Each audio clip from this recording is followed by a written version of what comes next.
Chapter 1. The moon hung low and heavy, casting silver veins through the branches that clawed at the night sky. I felt the shift coming long before it took hold. It started in the bones, cold, sharp edges slicing beneath my skin like shards of glass. I gritted my teeth against it, swallowing back the growl that threatened to slip free. Luca was somewhere behind me, his footfalls nearly silent. But I felt him. I always felt him. His presence brushed against the edges of my awareness, steady and sure, like a tether pulling me back when the change coiled too tightly inside me. I crouched low behind a fallen tree, breath misting in the cold air, my senses stretched outward, picking apart the night.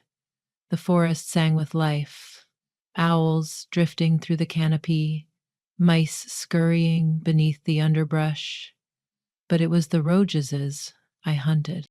He was close, too close, for gratefulness in his voice, which made me smile. I licked the taste of him off the wind. Wolf, but wrong, too wild. Rogues were sloppy with their scent, their edges fraying until it bled into everything around them. This one reeked of fear, hunger, and something else. Desperation. I stepped forward, slow and careful, letting the damp leaves soak into the soles of my boots. My pulse quickened, every nerve in me singing with the need to run him down. I didn't need to hunt, Luca would have handled it, but tonight the itch beneath my skin was unbearable. I couldn't sit by the fire and pretend I didn't feel the pull. "You're too far ahead," Luca's voice brushed through the bond between us, soft but edged, always edged. "I can handle it," I whispered back. The rogue shifted behind a copse of trees. I heard the snap of his joints, the slow scrape of his claws against bark as he moved deeper into the woods. He was circling, trying to catch my scent. Ugh. I bared my teeth, letting the hybrid edge of me bleed through. Luca didn't understand the fire burning inside me. Not really. How could he? He was born to this, built from it. I was stitched together from two worlds that didn't belong to each other, and tonight they were unraveling. I moved before I thought, one step, then two, and he saw me. The rogue whiffed his head toward me, eyes burning gold as the shift took him fully. His lips peeled back in a snarl, and the trees seemed to close in tighter, watching. My pulse thrummed against my ribs, and the hunger roared louder than it should have. He lunched. I didn't wait. I shifted before his claws found me, skin peeling back, bones snapping into something stronger, something that didn't belong to either Shifter or Wolf, something caught in between. The rogue crashed into me, teeth gnashing. I caught his muzzle in my hands and twisted. His neck popped. He went still. I stood over him, chest heaving. His body twitched once beneath me, steam rising in the cold air. Blood seeped into the moss beneath his slack jaws. Too easy. I wiped the back of my hand across my mouth, tasting the metallic tang that wasn't mine. The shift lingered beneath my skin, refusing to fade. By the way, footsteps, Luca's scent brushed over me just as he appeared at the edge of the clearing. His gaze flicked to the body at my feet, then to me. His brows drew together, the line between them deepening. "I told you to wait," he said, voice quiet. "I told you to wait." "You were too far," I said, the growl still rasping against my throat. Richard Ducker, director of the Cold Pen scandal, his eyes narrowed. He took a step closer, but I didn't miss the way his hand hovered near the knife strapped to his thigh. I hated the way that small movement made something inside me twist.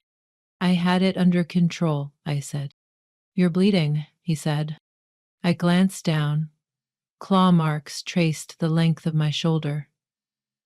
I hadn't even felt them. They were already healing, knitting together beneath the shifting heat that hadn't fully left my body. It's nothing, I said.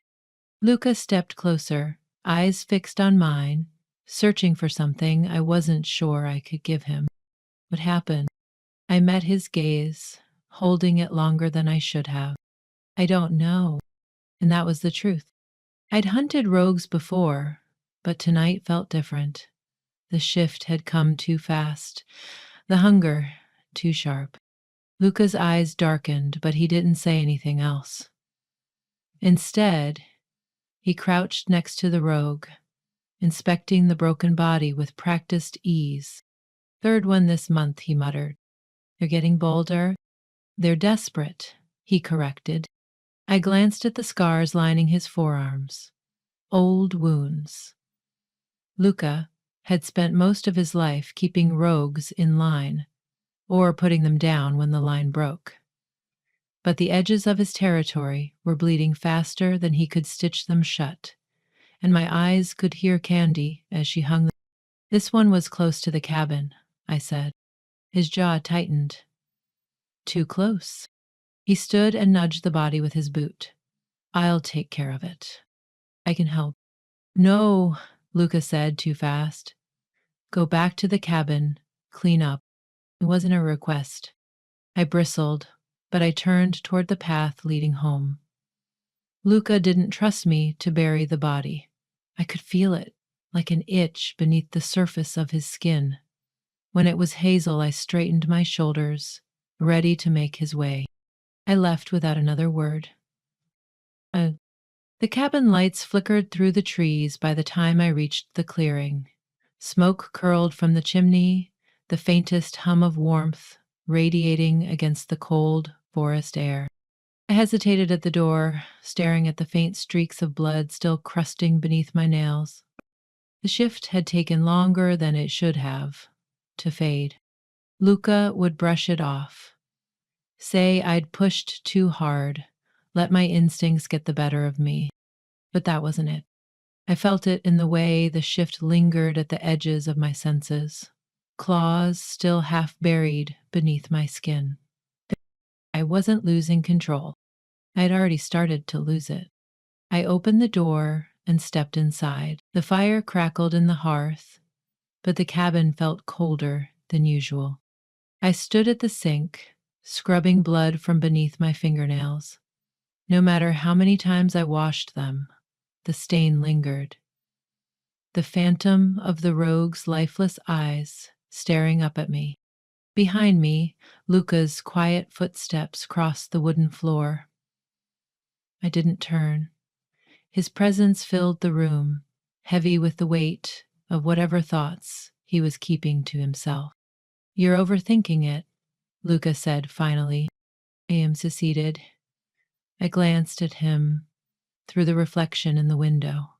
His arms were crossed over his broad chest, his dark hair damp from the snow outside. Am I? I countered, my voice sharper than I intended. That rogue was too close to the cabin. And my shift. You were in control, he interrupted, stepping closer. I tensed as his hand brushed my shoulder. For now, I murmured, setting the towel down. I met his gaze, searching for the reassurance I needed but didn't quite trust. Luca was good at pretending, but I saw the flicker of doubt in his eyes. Before either of us could say more, a sharp knock rattled the door. Luca's body stiffened immediately. His hand moved instinctively to the knife strapped to his hip. Expecting company? I asked. His eyes never left the door. No. I moved quietly to the side, grabbing the dagger I kept hidden beneath the table. Luca's scent shifted, tense, sharp. Whoever was on the other side of that door wasn't a friendly neighbor. The knock came again, harder this time. Luca opened the door. A tall, broad-shouldered man stood in the doorway, wrapped in a heavy cloak dusted with snow. His face was shadowed beneath the hood, but I recognized him immediately.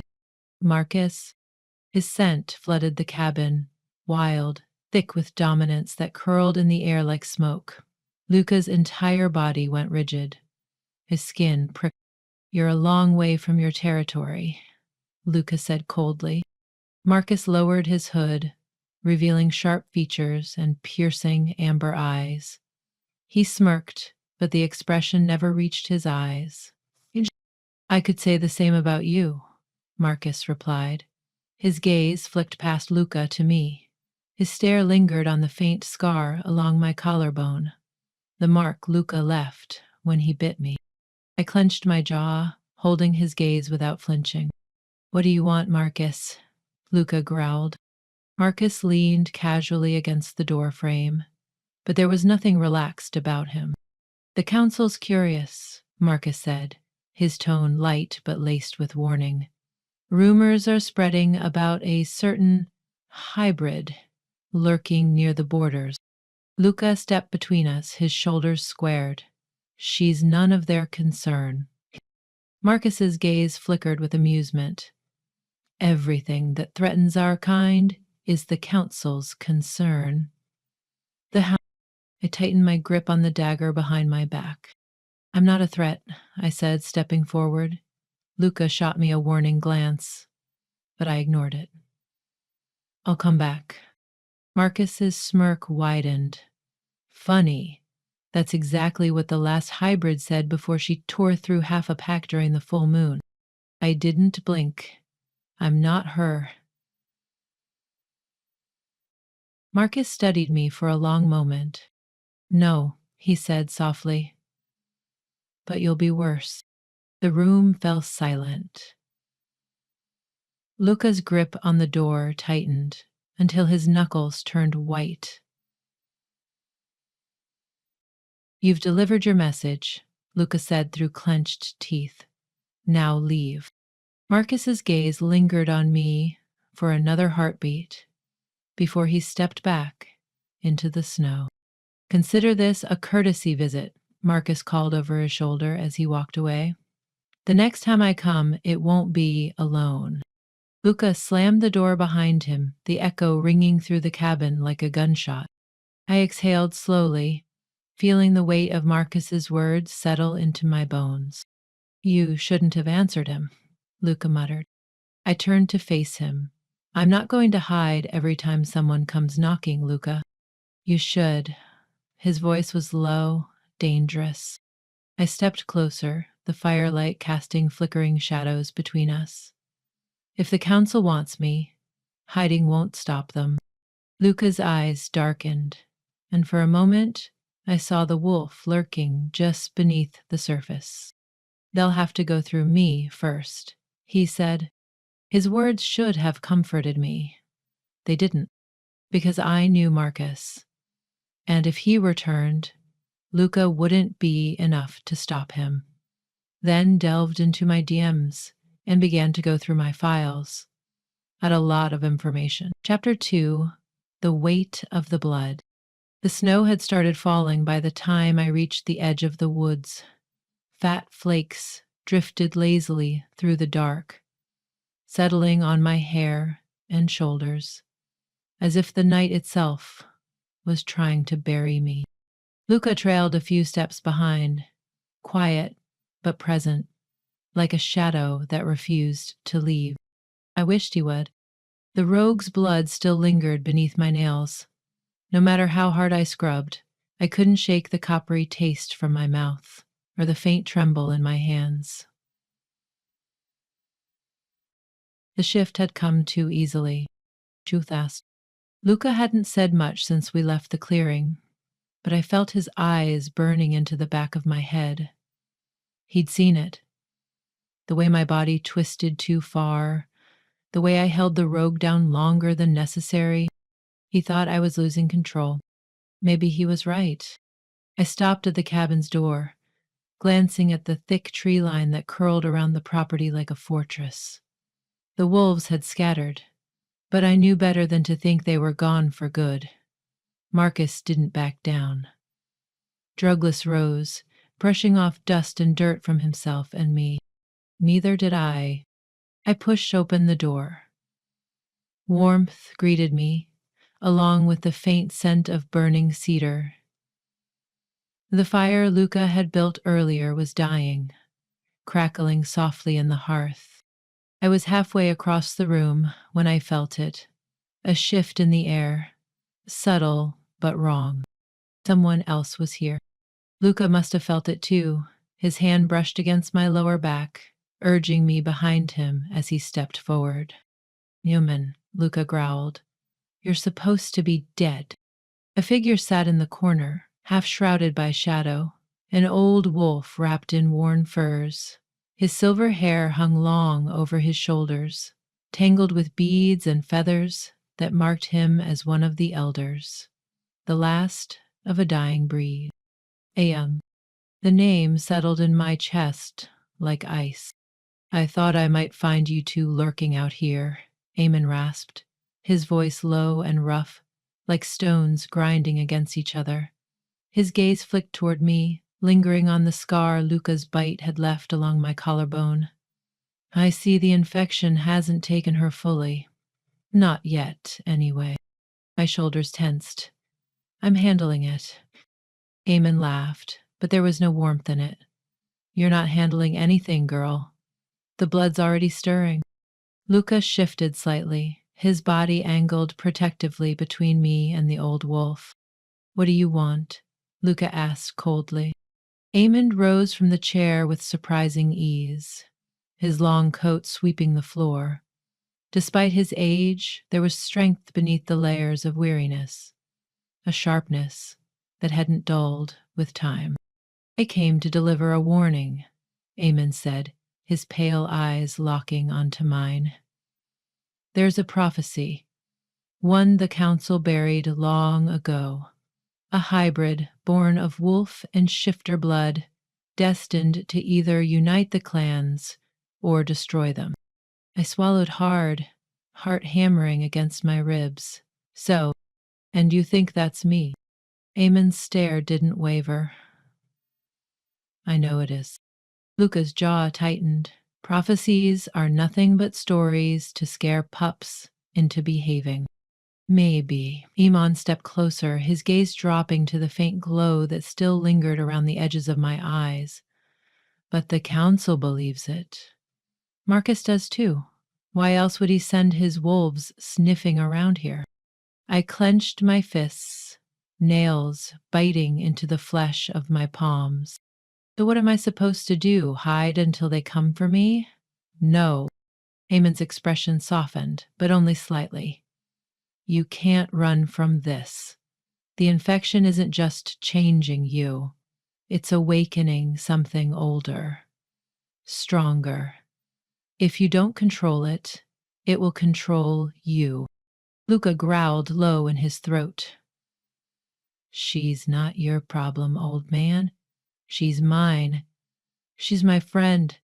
Eamon's gaze slid back to Luca, something unreadable flickering in his eyes. "Is no one's possession, Luca. You do well to remember that." Luca didn't answer. Eamon turned back to me, stepping close enough that I could see the network of scars along his neck. Marks from battles long before my time. "Be careful who you trust, Arya. Not all wolves want to see you survive this." Hmm.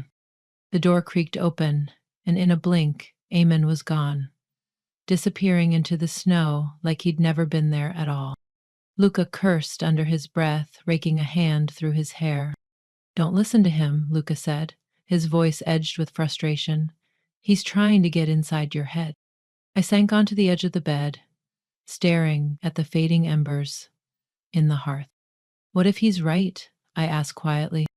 Luca crossed the room in 2 strides, crouching in front of me. His hands settled lightly on my knees, grounding me with his touch.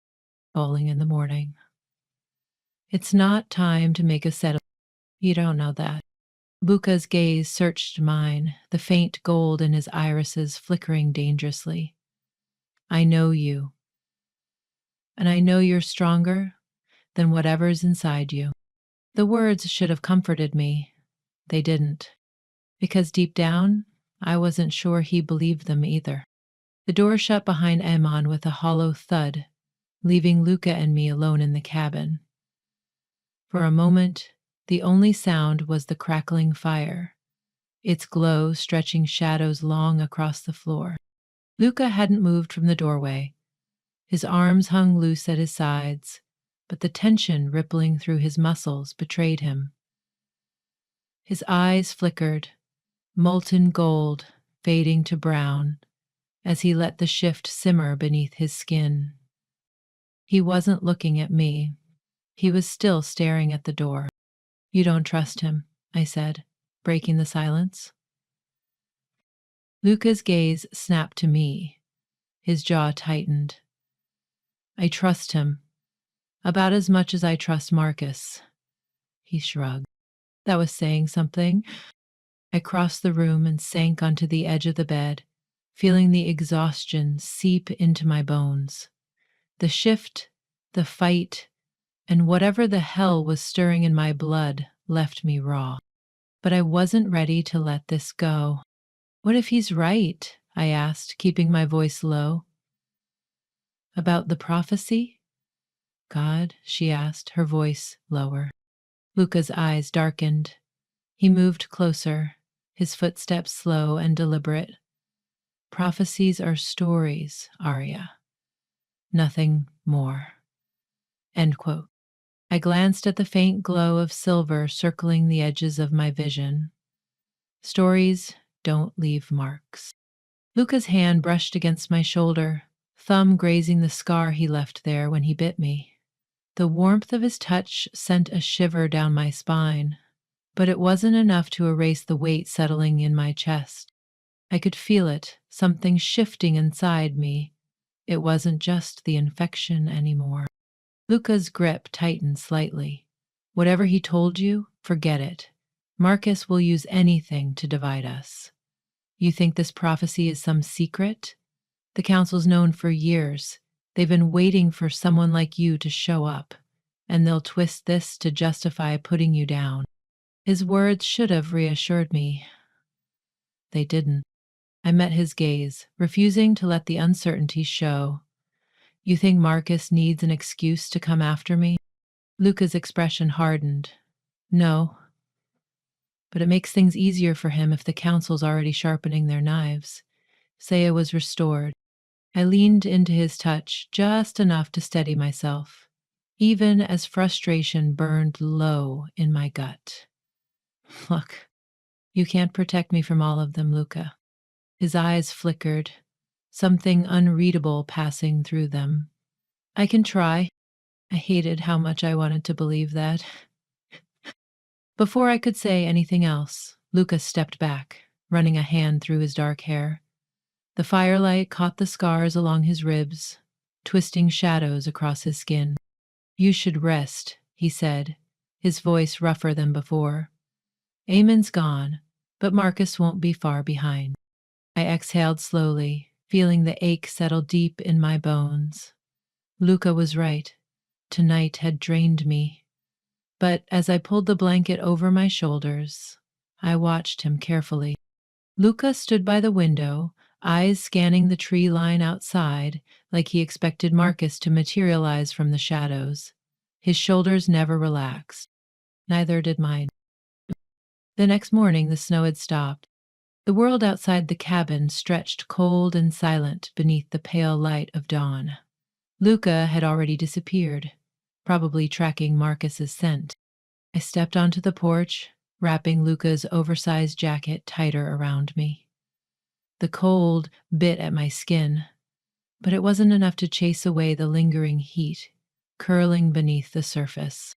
The infection stirred, subtle but constant. I could feel it pulsing in my veins, the faintest hum beneath the surface of my skin. You shouldn't be out here alone. I stiffened, turning toward the voice. Marcus stood at the edge of the clearing, arms crossed over his broad chest. Snow clung to his boots and the hem of his coat, but his gaze burned like wildfire as it settled on me. I didn't move. "Luca's not here," I said evenly. Ursa's smirk didn't falter. "I know." I gripped the edge of the railing, letting the rough wood bite into my palms. "What do you want, Marcus?" His eyes lingered on me, but there was no warmth behind them. "You've been busy," he said, his tone almost casual. "Eamon paid you a visit, didn't he?" I didn't answer. Marcus's smirk faded. "You should be careful who you let into your cabin, Arya. The wrong company could get you killed." "I can handle Eamon," I snapped. Marcus's gaze sharpened. "Can you handle me?" The air between us shifted. I stepped down from the porch, closing the distance between us until only a few feet remained. Marcus's eyes narrowed slightly, but he didn't move. A feeling of enragement. "If you're here to threaten me, Marcus," I said quietly, "you should know by now. I don't scare easy." His lips curled, but the smile didn't reach his eyes. "I'm not here to threaten you, Arya." I didn't believe that for a second. Marcus stepped closer, too close, and I forced myself to hold his gaze. "I'm here to offer you protection," Marcus said, voice lowering. "You're not just some rogue shifter anymore. You're valuable. To the council, to me, to you," he told me without looking right into my eyes. I could hear the hidden implication buried beneath the words. "Learned to integrate." I clenched my fists, nails digging into my palms. "I don't need your protection." Marcus's eyes flickered with amusement, but something colder lurked beneath it. "Luca can't protect you from what's coming," Marcus said. "But I can. The council listens to me, Arya, and when the time comes, I'll make sure they see your worth if you're standing beside me." The offer tasted like poison. I stepped back, shaking my head. I'd rather take my chances with Luca.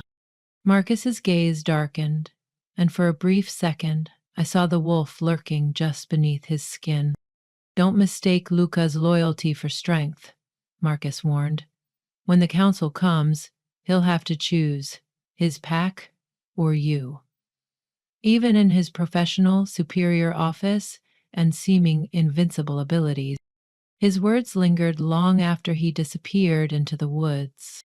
When Luca returned hours later, I didn't tell him Marcus had come. Wasn't sure why. Chapter 3. The Ghost We Carry. The wind carried the sharp bite of winter as we crossed into the old train yard. Rusted freight cars sat in long forgotten lines, their metal bellies hollow and cold under the pale moonlight. I didn't know why Luca brought me here. This place wasn't marked on any maps. My daily rounds of the festival had swallowed up the darkness of the garden. "You sure no one's lurking around?" I asked, stepping over broken tracks, half buried beneath frost. My voice echoed faintly. Luca didn't answer. He kept walking, boots crunching on brittle grass, as if the silence between us wasn't suffocating. That was Luca for you. Silent until it killed him. But I knew better. Something about this place had pulled him in, something old. And Luca didn't dwell on old things, unless they had teeth. I trailed behind him, letting the night settle into my bones. The infection hummed beneath my skin, a constant reminder that I wasn't just Shifter anymore. Luca's bite had made sure of that. But in the end, the resilience of the Shifter. "Hey, hey!" I said, catching up. "You gonna tell me why we're wandering around an abandoned train yard in the middle of nowhere? Or do I just get to enjoy the ambiance?" His head tilted slightly, but he didn't stop. "I used to run through here when I was younger." That wasn't an answer. "Luca," he sighed. "It's safe." I narrowed my eyes. Safe doesn't mean friendly, she said. He finally stopped near an old loading dock, turning to face me. The moon caught the hard lines of his face, shadows sinking deep beneath his eyes. That's what he looked like. I wanted you away from the cabin, he said, voice low, away from the pack. There it was. I crossed my arms, planting myself firmly in front of him. Why? Lucas shifted, his weight falling into one leg like he was deciding how much to say. His gaze flicked past me to the silent freight cars, lingering longer than it should have. I followed his stare. The train cars looked the same as when we arrived. Empty, silent, forgotten. But there was something in the way Luca's jaw tightened, something that screamed he wasn't just seeing rust and steel. Luca! I stepped closer. What happened here? He dragged a hand down his face. For a second, I thought he wasn't going to tell me. Then, without looking at me, he said, "My pack hunted a hybrid here once." The words dropped like a hammer between us. My heart thumped hard against my ribs. I forced my arms to stay at my sides when all I wanted to do was cross them like armor. He said. I swallowed. How? His eyes finally met mine. I wasn't fast enough. The cold that had been nipping at my skin sank deeper. She wasn't dangerous, Luca continued, his voice tight. But my alpha decided that didn't matter. She wasn't one of us, and that was enough. A low growl worked its way up my throat before I could stop it. Luca's pack, the one that banished him, had hunted hybrids, like me. My muscles tensed. I should have walked away, should have left him standing there in the cold, haunted by whatever ghosts he dragged with him. But instead, I went to stare at Raven's hand. But I didn't. Instead, I said, "You didn't stop them." His face hardened. "Oh, I tried." Silence stretched between us, sharp and heavy. She trusted me, Luca admitted, the weight in his voice catching me off guard. I told her I could protect her, that I'd keep her safe. And his mouth pressed into a thin line. I couldn't. I let the words sink in. They felt heavier than the winter air. "I'm not her, Luca," I said quietly. He stepped closer, his presence warming the air between us despite the cold. I know. His gaze lingered on me, intense and unreadable. But you're still a target, and I won't let Marcus or anyone else touch you. I felt the heat of his words settle somewhere deeper than I wanted to admit. But trust wasn't something I handed out like scraps. Not anymore. "You're asking me to believe you?" I said. "I'm asking you to let me prove it." My pulse throbbed hard beneath my skin. Before I could respond, Luca's eyes flashed gold and his head snapped toward the shadows between the freight cars. "What is it?" I whispered, instincts flaring. Luca's body shifted, muscles coiling beneath his jacket. His lips pulled back, bearing the faintest trace of sharp canines. "We're not alone." I turned, and the wind shifted. That's when I caught it. Marcus's scent. I didn't see him at first, but I heard the faint rustle of footsteps. Luca's hand brushed against my arm, guiding me behind him as Marcus emerged from the shadows with two other wolves flanking his sides. His smile was slow, deliberate. "Out for a stroll, Luca?" Luca's growl rumbled low in his chest. "You're far from your territory, Marcus." Marcus's eyes slid to me, the same way a predator watches prey. "I heard rumors," Marcus said, his gaze lingering on the scar along my collarbone, "about a little hybrid tucked away in your den." Luca shifted, partially blocking me from Marcus's view. "She's not your concern." "Hello." "The she is." Marcus stepped forward, his wolves circling behind him. "You know the rules. Hybrids are dangerous, unpredictable. His smile sharpened. Or did you forget the last one you tried to save? Luca lunged. He hit Marcus hard, their bodies slamming into the side of a rusted train car with a sharp, metallic screech. The two wolves charged me, but I was already shifting. Pain lanced through me as my form twisted, jaguar claws cutting through the cold air. I met the first wolf head on, slamming him into the ground as Luca tangled with Marcus. Teeth snapped too close to my neck, but I rolled, raking claws across his flank. He yelped and scrambled away, limping back toward the shadows. The second wolf hesitated, but I bared my fangs, daring him to come closer. Luca's growl echoed loud behind me as Marcus finally retreated, his eyes flashing with something I didn't like. What's so matter now? This isn't over, Marcus snarled, blood dripping from his lip. Luca's stance didn't waver. It was over before you started. Marcus faded into the night, leaving Luca and me standing in the aftermath, breathless and bruised. Luca's eyes found mine, the wild gleam in them softening. Still don't trust me? He asked. I wiped blood from my jaw, heart hammering in my chest. No, I said. But I'm starting to. The night settled uneasily around us as Marcus and his wolves disappeared into the dark. But their presence lingered like smoke after a fire, thick, cloying, impossible to shake. Luca's breathing slowed, but his stance didn't relax. His eyes remained fixed on the shadows between the freight cars, as if Marcus might double back for another round. He'll regroup, Luca muttered, wiping blood from his mouth with the back of his hand. He's not the type to walk away without getting what he came for. I flexed my fingers, willing the last of the shift to fade. My body still vibrated with leftover adrenaline, muscles aching from the fight. The rogue I'd taken down lay motionless in the snow, but the faint taste of his blood hadn't left my tongue. You're bleeding, I said, noting the thin line of crimson trickling down Luca's arm, staining the fabric of his jacket.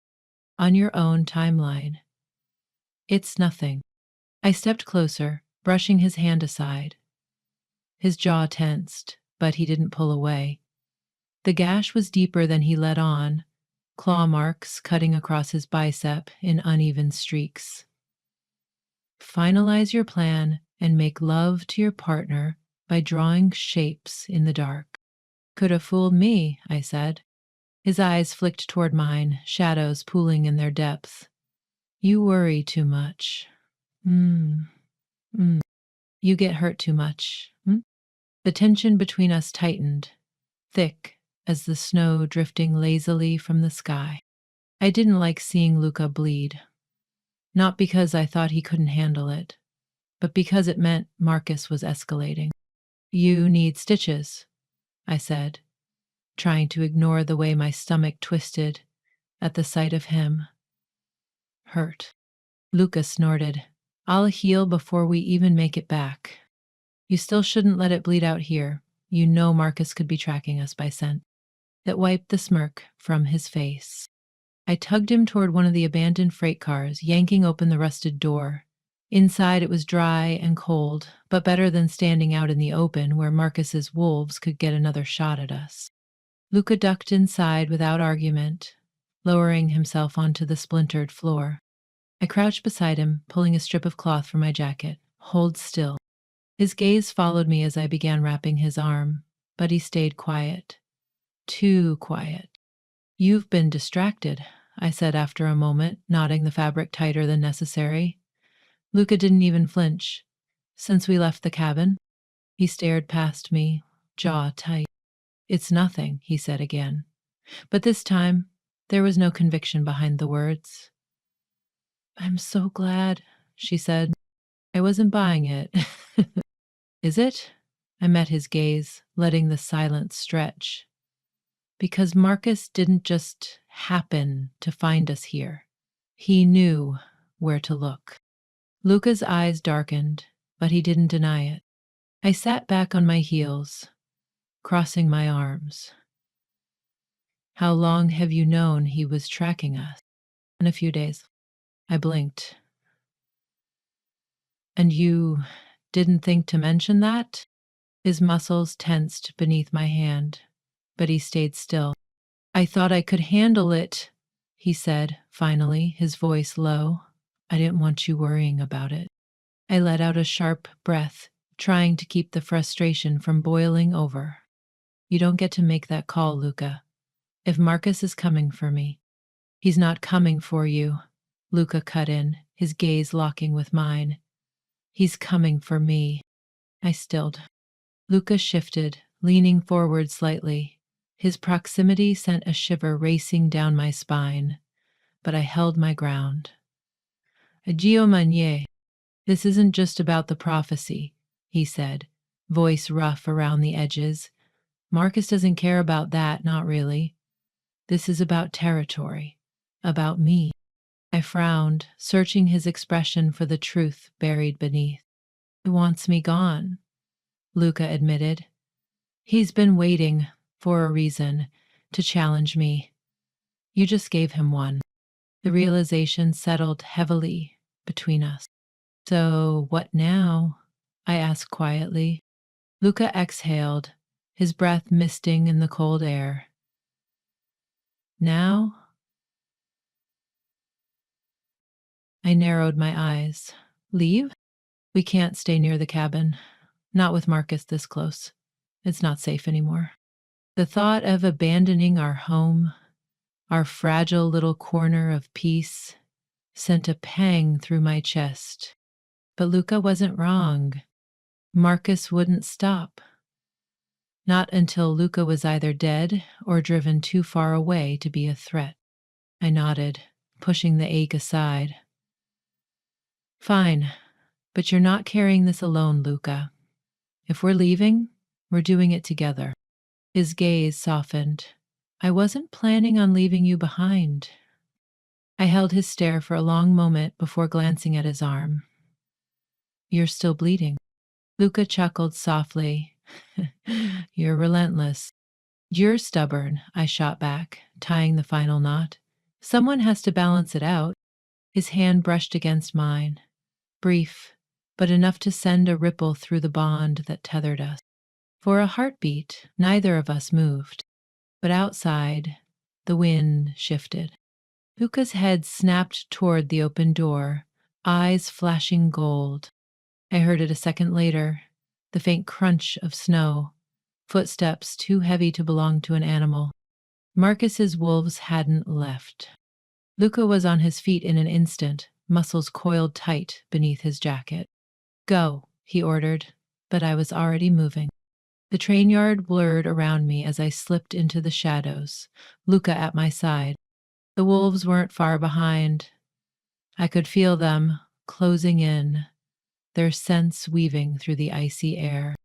Luca swore under his breath as one of them barreled toward us from the side, but I met him head on.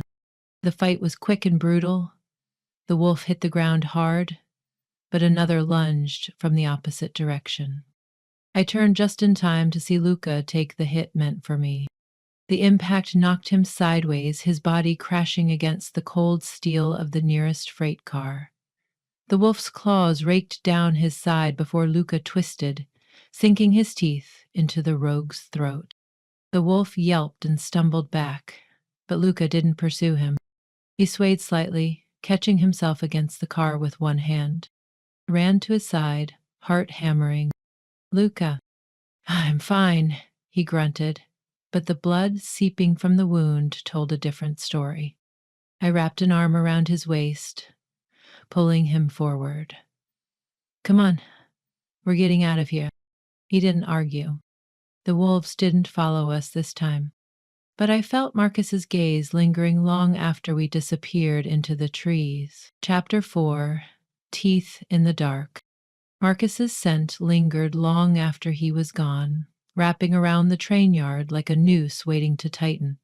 Luca sat stiffly beside me in the freight car, blood drying beneath the makeshift bandage I'd tied around his arm. The fire between us had burned down to embers, crackling softly as the cold crept back in. I should have felt safe here, hidden. But Marcus's words gnawed at the edge of my mind, refusing to let go.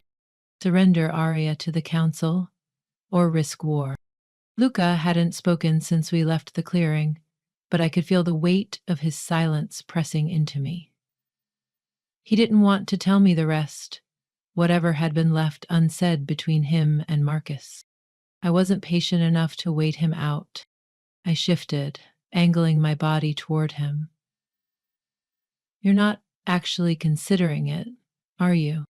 Luca's eyes flicked to mine, dark and unreadable. Considering what? You know what? His jaw tightened. For a moment I thought he'd deflect, but then he exhaled through his nose and leaned forward, elbows resting on his knees. The council isn't going to let this slide, Arya. Marcus made sure of that. I don't care about the council. My voice sharpened, the anger bubbling just beneath the surface. I'm not some rogue they can put down. You deserve to live some truth. No, Luca agreed, his gaze steady. You're something they don't understand, and that makes you dangerous.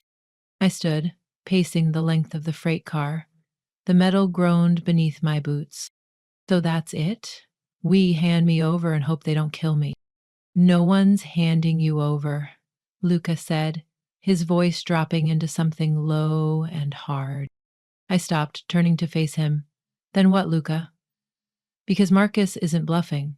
He'll keep coming until he gets what he wants. His move to control. Luca's eyes flashed gold, the wolf just beneath his skin stirring. I'll handle Marcus. That's not good enough, I shot back. Not this time. The words hung between us, sharp as teeth. Luca rose slowly, closing the distance between us with quiet, deliberate steps. His heat washed over me, and for a second, I felt the primal pull that always seemed to follow him. You think I don't know that? He murmured, eyes narrowing. You think I haven't thought about Marcus coming for you every second since he showed up at the cabin? I held his gaze, refusing to back down. Then stop keeping me on the sidelines. I'm not going to sit around and let you fight my battles. His hand brushed against my arm, the touch light but grounding. It's not your fight, Arya. Like hell it isn't. Luca's grip tightened slightly. You don't understand what the council is capable of. Then explain it to me. For a moment, I saw the hesitation flicker across his face. He was trying to protect me. But it was too late for that. I was already in this, and we both knew it. Luca's gaze softened just enough to let something else slip through. Something raw and vulnerable. They won't stop at you, he said finally. If Marcus convinces them you're a threat, they'll come for me too, for anyone who tries to stand between you and them. Look, I swallowed hard, the weight of his words settling deep in my chest. I'm not afraid of them, I said quietly. Luca's thumb brushed along my wrist, tracing slow circles that sent heat curling through me. I know, he murmured, but that doesn't mean I'm willing to lose you over this. His words tugged at something primal, something that felt too much like belonging. Is it? I leaned into him, resting my forehead against his chest. Luca's arm slipped around me, holding me there, like he could shield me from the rest of the world. But we both knew the world was coming. The council called 2 days later. We stood at the edge of the clearing just beyond Marcus's territory, Luca's body tense beside mine. He hadn't wanted me to come. I made sure he didn't have a choice. Last chance to stay behind, Luca said, his voice quiet but strained. I arched a brow. You really think I'd miss this? A low growl rumbled from his chest, but he didn't argue. The wolves waiting in the clearing straightened as we approached, their eyes flicking between Luca and me with barely concealed interest. Marcus stood at the center, arms crossed, smug as ever. You brought her. His gaze slid to me, sharp and calculating. Didn't think you had the spine, Luca. Luca stepped forward, his growl cutting through the air like a blade. I'm not here for your amusement, Marcus. No, you're here to beg for mercy. I stepped forward, brushing past Luca before he could stop me. If you wanted me dead, Marcus, you wouldn't have brought the council into it, I said, meeting his gaze head on. You're scared, and that tells me everything I need to know. Marcus's smile thinned, but he didn't respond. The council arrived moments later, 3 alphas older than Marcus, their eyes sharp and worn with experience. They carried the weight of their rank like a crown, and I could feel the power rolling off them in waves. The one in the center, Jonas, spoke first. Your aria, he said, his gaze sweeping over me with mild curiosity. The hybrid. How is this for you? I lifted my chin. That's right. He studied me for a long moment before his gaze flicked to Luca. And you trust her? Luca's arm brushed against mine, solid and steady, with my life. Jonas didn't look convinced. Marcus took a step forward, his expression carefully neutral. She's dangerous, Jonas. You know the history of hybrids. They don't belong in either world. She hasn't harmed anyone, Luca countered. Yes, Marcus's eyes gleamed. But give it time. I clenched my fists, barely suppressing the urge to lunge. Luca's hand rested lightly on my lower back, grounding me. I stand by her, Luca said, voice firm. If the council wants her gone, they'll have to go through me first. Jonas's gaze lingered on Luca for a long beat before he finally nodded. We'll see how long that loyalty lasts, Marcus muttered. Luca's muscles tensed beside me, but I reached for his hand, lacing my fingers through his. Let them try, I whispered. Luca's thumb brushed against my skin, his touch steady and warm, despite the cold stares pressing in around us. If war was coming, we'd face it together. The council's decision hung in the air like a loaded gun. Jonas hadn't given Marcus the answer he wanted, but he hadn't protected me either. We were in dangerous limbo, one that Marcus would twist to his advantage the first chance he got. I could feel Luca's tension through the bond we shared, silent but thick, curling under his skin like a second layer. His hand tightened around mine, steady but ready to snap if provoked.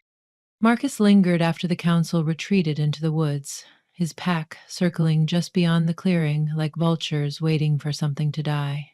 Gwyn, Julian, and Will helped him to his feet. His gaze dragged over me, calculating, predatory. This isn't over, Marcus said, voice soft enough to almost sound like a promise. His eyes flicked to Luca. You can't protect her forever. Luca stepped forward, blocking Marcus's view of me. Try me. Marcus's grin didn't fade, but I caught the flicker of irritation in his eyes. I look forward to it. Luca didn't turn his back on him as we left the clearing. I could feel Marcus's gaze pressing into my spine the entire walk back to the cabin, but I refused to glance over my shoulder. I wouldn't give him that satisfaction. I am so grateful that I have such kind, helpful. By the time we crossed the river that separated Luca's territory from Marcus's, the weight between us had grown unbearable. Luca's silence pressed hard against the edges of my control, stretching it too thin. When we reached the cabin, I'd had enough. I followed Luca inside, slamming the door behind me. The force rattled the walls, but he didn't so much as flinch. Are you going to say something, or are we just going to pretend that didn't happen? I demanded. Luca shrugged off his jacket, hanging it by the door with too much precision. What do you want me to say? That you have a plan, that Marcus isn't going to keep coming after us until one of us is dead. He turned, his eyes catching the flicker of firelight. I do have a plan. Great. When were you planning on telling me? His lips pressed into a thin line. I was hoping I wouldn't have to. I took a step closer, the frustration burning through me hotter than it should have. I deserve to know what we're walking into, Luca. He exhaled sharply, running a hand through his hair. You think I don't know that? You think I like hiding things from you? Then stop. His gaze snapped to mine, the gold in his eyes burning brighter. I'm trying to keep you alive, Arya. August sighed. I never asked you to. The words hit harder than I expected, ringing in the quiet cabin like a slap. Luca stiffened. For the first time since we met, I saw something close to hurt flash across his face. I swallowed hard, regret gnawing at the back of my throat. I didn't mean. Yes, you did, Luca cut in, his voice rough. He paced the length of the room, muscles tight beneath his skin. You think this is easy for me? Every time Marcus comes sniffing around, I see what's coming. I know what he's capable of. He stopped, fists clenched at his sides. I already lost someone to him once, he said slowly. His words stopped me cold. I remembered the story he told me at the train yard. The hybrid his pack hunted. The one he couldn't save. In your kind, this isn't the same, I said softly. Isn't it? Luca's eyes narrowed. Marcus won't stop, Arya. He'll keep pushing until you break. And if you don't, his jaw tightened. He'll make sure I do. I crossed the room, stopping just short of touching him. You're not going to lose me, I said quietly. Luca's gaze dropped to mine, but something in the bond shifted. Uncertain. Frayed. You can't promise that, he murmured. My heart hammered harder. No, I admitted. But I can fight. The tension between us snapped taut. Luca's hand brushed against my arm, rough and warm, grounding me in ways words never could. But even as his touch steadied me, the fire beneath my skin burned hotter. I didn't realize how much until I caught the flicker of silver in my reflection. Just for a heartbeat. Sally Fleming, who's my mentor. I froze, breath catching in my throat. Luca must have felt it. His head tilted slightly, his gaze sharpening as he studied me. What was that? He asked softly. I swallowed, the heat coiling in my chest, refusing to die down. Got my IB done. Luca took a step back, his eyes never leaving mine. Your eyes? I didn't need to ask. I'd felt the shift deep in my bones, the way the infection curled tighter around my veins. Recovering with pleasure, the old man returned, his cane clanking along the deck of the boat.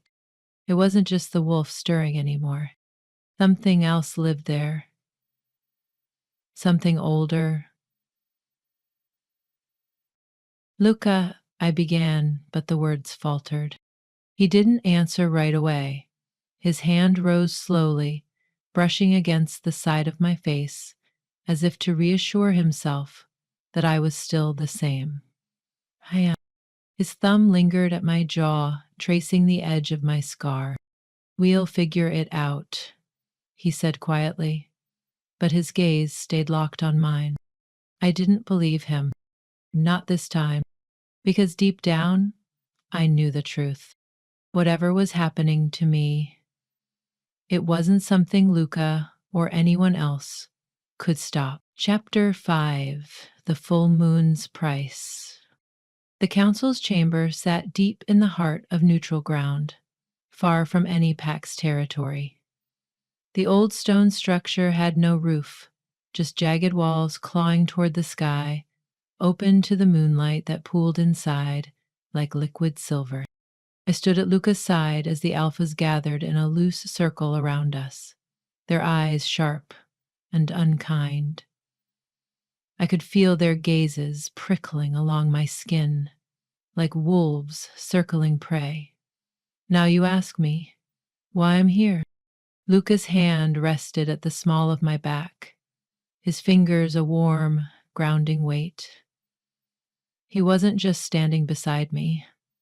He was shielding me from them, from what was coming. Marcus lounged across the circle, arms folded as if this was nothing more than entertainment. His smirk tugged at the corner of his mouth, but his eyes betrayed him. He wanted this to end with blood. Mine or Luca's.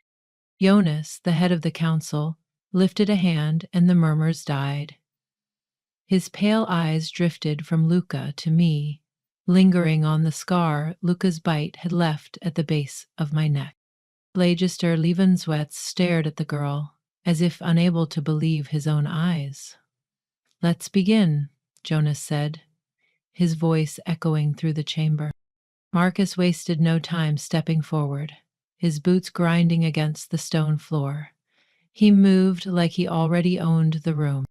"There's no need to draw this out," Marcus said, pacing lazily. "We all know why we're here."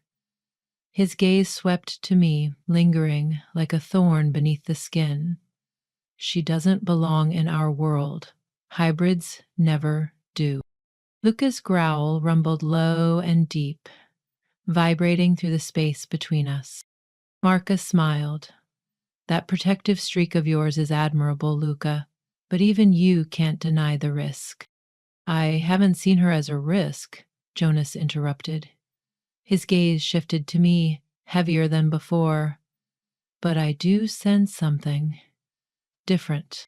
I stiffened under his scrutiny, but held his gaze. "She's a hybrid," Marcus cut in, his voice smooth but pointed. "Different doesn't begin to cover it." "How long until she loses control? How long before she turns on one of us?" "I'm standing right here," I said sharply, stepping out from Luca's shadow.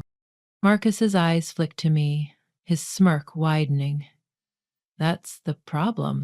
Luca moved closer, his shoulder brushing mine. "You forget who she is," he said. "Arya's not a threat. She's more in control than half the wolves in your pack." "That's not what I heard," Marcus shot back. "Rumor has it she nearly ripped apart one of my scouts a few nights ago." The memory burned hot under my skin. The rogue wolf at the train yard, the taste of his blood, lingering longer than it should have. "They attack first," Luca said flatly. Jonas's gaze narrowed. "Is that true?" I swallowed, feeling the weight of the council's eyes bearing down on me. "It is. And yet," Marcus mused, "you didn't kill him." "Why?" "'Cause I almost said, because I wanted to." Luca's fingers brushed my wrist, a silent reminder that he was still there, still standing between me and them. "I stopped myself," I said. Marcus arched a brow. "How noble." Luca's growl deepened. "Watch your mouth." Jonas raised his hand, cutting Luca off before he could say more. "We aren't here to pass judgment on what's already been done," Jonas said. His eyes drifted back to me. "But Marcus isn't wrong about one thing. Hybrids are unpredictable." I forced myself to stay still as Jonas stepped closer, his gaze searching for something I wasn't sure even I could explain.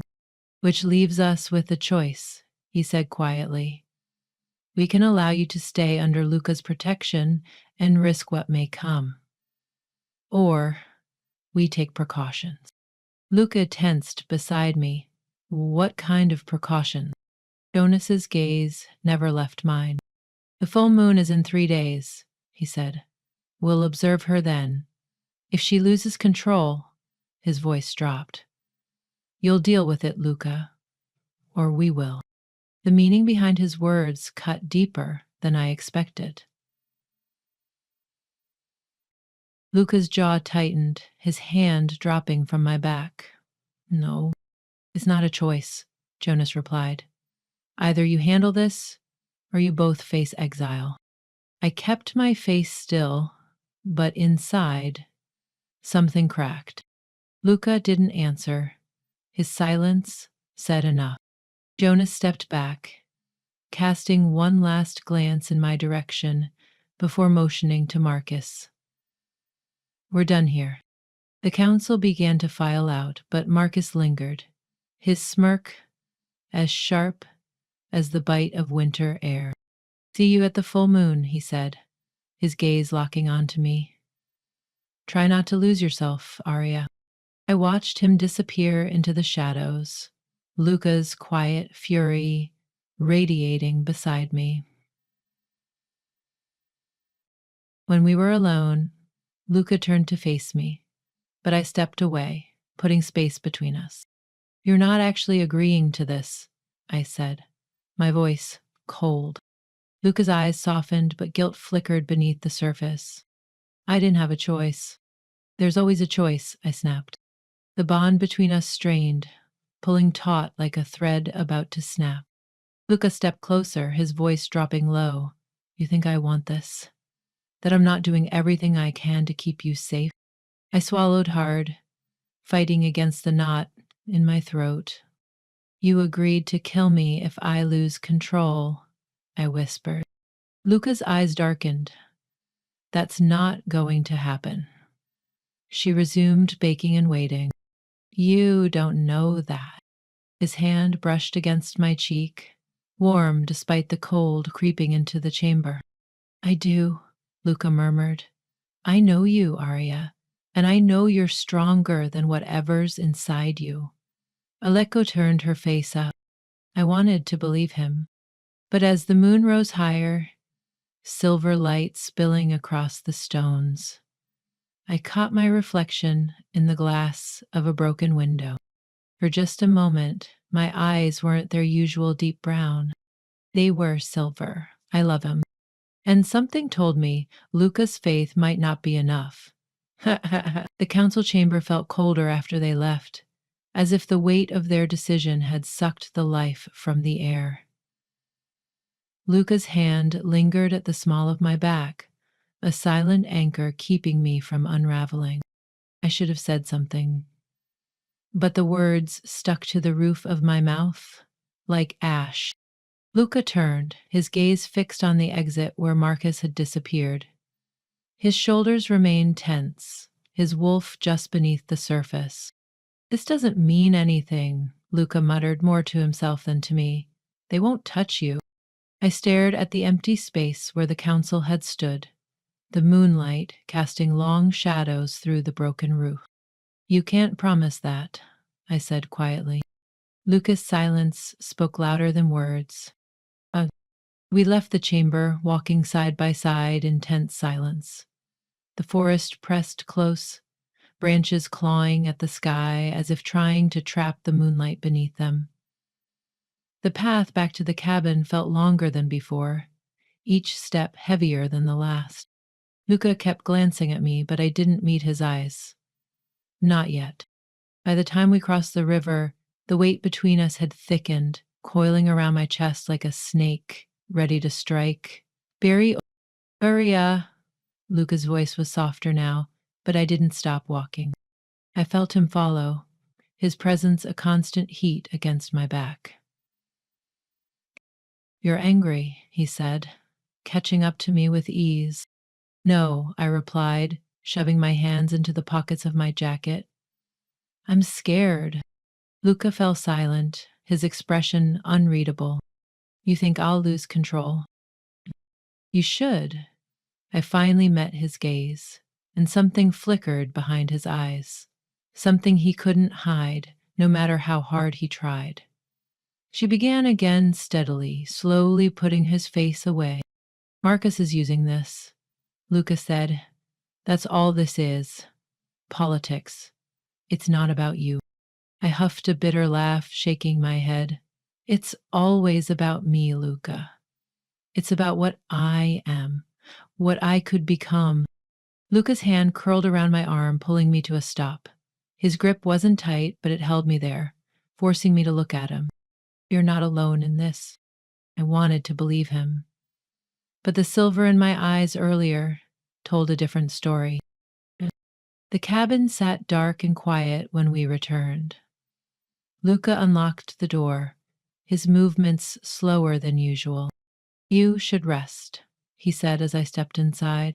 I shrugged off my jacket, hanging it by the door. I won't sleep. Luca hesitated, watching me. The tension in his shoulders hadn't eased since the council meeting. I'll keep watch, he offered.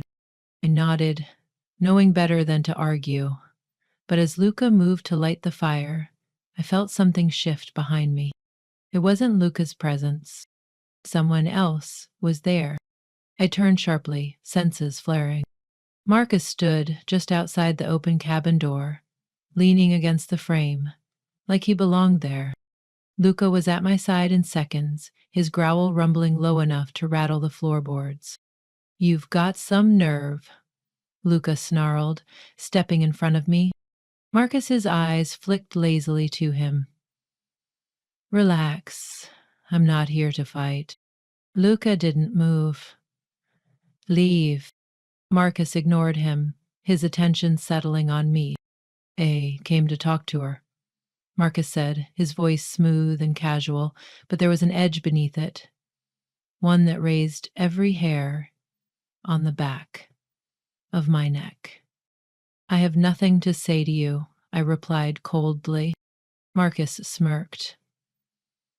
You might want to hear me out. Luca's grip on the knife strapped to his thigh tightened, but he didn't draw it. Marcus's eyes gleamed. I'm offering you a way out, Arya. I stiffened. A way out? If... Marcus stepped closer, ignoring Luca's glare. Join me. The council won't touch you if you're under my protection. I can teach you to control whatever's stirring inside you. Inuka's growl deepened, but Marcus didn't flinch. You can barely control your own pack, Luca snapped. She's not yours to recruit. Marcus's gaze lingered on me, his expression softening in a way that made my skin crawl. You're strong, Arya. I can see it, feel it. But strength like yours needs guidance. I met his gaze, refusing to waver. You mean control? Marcus chuckled, shaking his head. Call it what you want. But when the full moon rises, you'll either be standing with me or against me. And if it's the latter, his smile thinned. Luca won't be enough to protect you. I felt Luca shift closer, his presence a solid wall between Marcus and me. I'm not scared of you, I said. Marcus's smirk returned, slow and deliberate. You should be. Luca took a step forward, and Marcus held up his hands in mock surrender. Relax, Marcus said, retreating toward the trees. I've said my piece. The offer stands until the full moon. His eyes met mine one last time. Think it over, Arya. You won't like what happens if you say no. With that, he vanished into the woods, his footsteps fading until the forest swallowed him whole. Luca exhaled sharply, pacing the length of the room before slamming the door shut behind him. Don't listen to him, Luca growled, rubbing a hand down his face. He's trying to get inside your head. I didn't answer. Because no matter how much I hated Marcus, I couldn't deny the truth behind his words. I could feel it. The full moon was coming, and with it, something I might not be able to stop. Chapter 6. Beneath the Skin. I waited until Luca fell asleep. His breathing was even, chest rising and falling in the darkened cabin, with a rhythm I'd memorized. I lay beside him for an hour, staring at the ceiling and listening for the soft hitch in his breath that told me he drifted far enough into sleep that he wouldn't hear me leave. By the time I slid out of bed, the moon had risen high, spilling silver light through the window and washing the cabin floor in ghostly patterns. I moved carefully, not daring to look back. If Luca woke and saw me sneaking out, I'd never hear the end of it. Worse, he'd follow. I slipped into the cold without making a sound. The forest stretched wide and dark around the cabin. The trees older than most men had a right to live, their roots twisted up from the ground like knotted fingers, and the wind tugged at my hair as if the woods themselves wanted me to stay. But I couldn't. I needed this. I needed to know the truth. The infection had been there since Luca's bite, coiled beneath my skin, a low hum of energy that never fully faded. It stirred at night when I let my guard down, waiting, like a second heartbeat thudding just beneath my own. I could feel it now, prickling along my spine as I stepped deeper into the trees. Luca thought he could protect me from this, like sheer force of will alone would be enough to keep the shift at bay. But he was wrong. Marcus wasn't wrong about everything. That was the dangerous part. I could feel it, the animal inside me stretching closer to the surface every day. The full moon was coming, and I didn't know if I could hold the line when it did. That's why I was out here, barefoot in the snow, while Luca slept soundly in the bed we shared. I had to test myself. The clearing opened ahead, a patch of sky cut bare between the trees. The air hummed with power, the kind that sank into my skin like static, tugging at the parts of me that didn't belong to either Shifter or Wolf. I pulled my shirt over my head, letting the cold bite into my skin. My breaths fogged in the air, loud in the hush of the clearing. Focus. I closed my eyes and let the shift come. It wasn't like Luca's smooth, practiced, a dance between human and wolf that he perfected over years. Mine was jagged, raw. The infection twisted through my veins, and when the change took hold, it didn't let go easily. I felt my bones strain, reshaping into something sharper, more predatory. Fur rippled along my arms, and my heartbeat thundered in my ears as the shift dragged me under. When I opened my eyes, the world was sharper, clearer. I could hear the wind brushing against the branches, smell the faint scent of deer in the distance. Deer, but beneath that, beneath the cold night air and the snow, there was something else, a new scent. Marcus. My wolf bristled, hackles rising as I turned toward the scent trail. It was faint but fresh, weaving through the trees like a challenge, waiting to be answered. I shouldn't have followed it, but I did. My paws barely made a sound as I moved, slipping between the trees like a shadow. The hunger coiled low in my stomach, thrumming alongside the infection that never quite faded. I didn't notice the second scent until it was too late. Luca. He appeared between the trees, bare-chested, eyes glowing faintly in the dark. His presence hit me like a stone wall, and I skidded to a stop. Minnie? I shifted back without thinking, the cold rushing over me in waves as I straightened, chest heaving. What are you doing out here? Luca's voice was calm, but his eyes held something sharper. I crossed my arms over my bare skin, teeth chattering against the cold. I could ask you the same thing. Luca stepped closer, offering his jacket without a word. I took it, sliding into the warm fabric, even as his scent clung to me. You were following him, Luca said, glancing at the ground where Marcus's scent lingered. It was beneath the cabin. I know, Luca replied. I narrowed my eyes. You didn't think to tell me? You had enough to worry about. I let out a sharp breath, pacing the edge of the clearing. You can't keep shielding me from this. I need to know what's happening.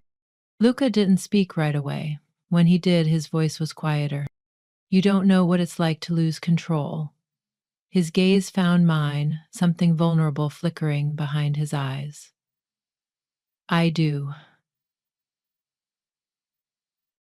I stepped closer, the weight of his words settling into my chest.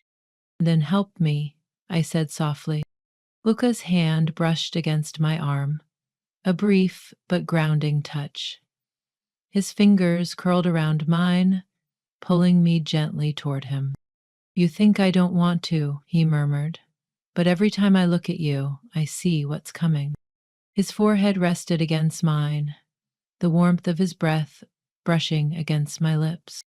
I can't lose you, Arya. I swallowed hard, my heart hammering loud enough that I was sure he could hear it. We've got... You won't. The bond between us hummed, fragile but unyielding. Luca's grip tightened, his lips brushing against the corner of my mouth in a kiss that felt more like a promise than anything else. But beneath that, the infection stirred, and deep down I knew, no matter how much Luca tried to protect me, when the full moon rose, I would have to face this alone. Luca's warmth lingered long after his touch faded, but as he pulled back, the weight behind his eyes stayed. I could feel it, unspoken, unrelenting. We stood there for a long time, caught in that fragile space between confession and denial. But the forest around us didn't wait. A branch snapped somewhere in the distance, the sharp crack cutting through the quiet. Luca's head snapped up, muscles coiling as he shifted half a step in front of me. The wolf in him rose so fast it made my skin prickle. I didn't have to ask. I already knew who it was. Amen. I watched as the old shifter stepped into the clearing, his fur-lined cloak draped over one shoulder. His sharp eyes flicked from Luca to me, taking in the closeness, the tension. You two always had a habit of sneaking around under the moon, Eamon said casually, his voice low and rough. Brings back memories. You're far from the borders, Eamon, Luca growled, crossing his arms over his chest. What you want? Eamon smiled faintly, but there was no humor in it. I came to speak with Arya, Eamon replied, ignoring Luca's posturing. His eyes settled on me, unreadable and sharp. Alone. Luca shifted, the air around him crackling with protective energy. That's not happening. Eamon arched a brow, deepened. I stepped between them, raising a hand toward Luca's chest. His muscles tensed under my touch, but he stopped short of snapping. It's fine, I said, though I wasn't sure if I believed it.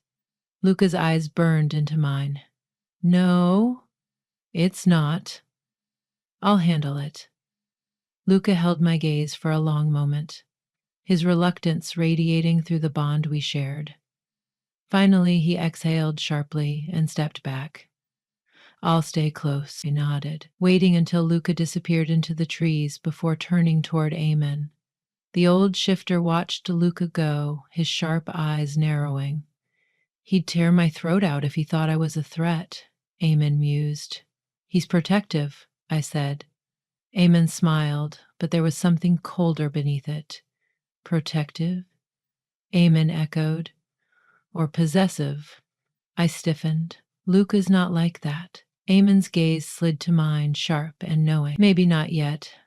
I crossed my arms, suddenly regretting letting Luca walk away.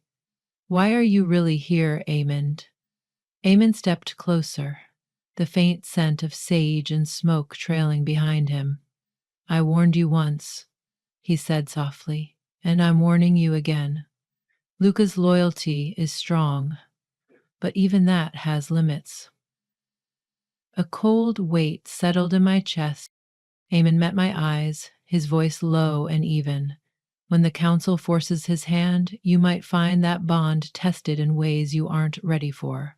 I clenched my fists, fighting to keep my voice steady. Luca wouldn't betray me. Amon's expression didn't change, but I saw the flicker of something in his eyes. He won't think it's betrayal, Amon said. He'll think it's survival.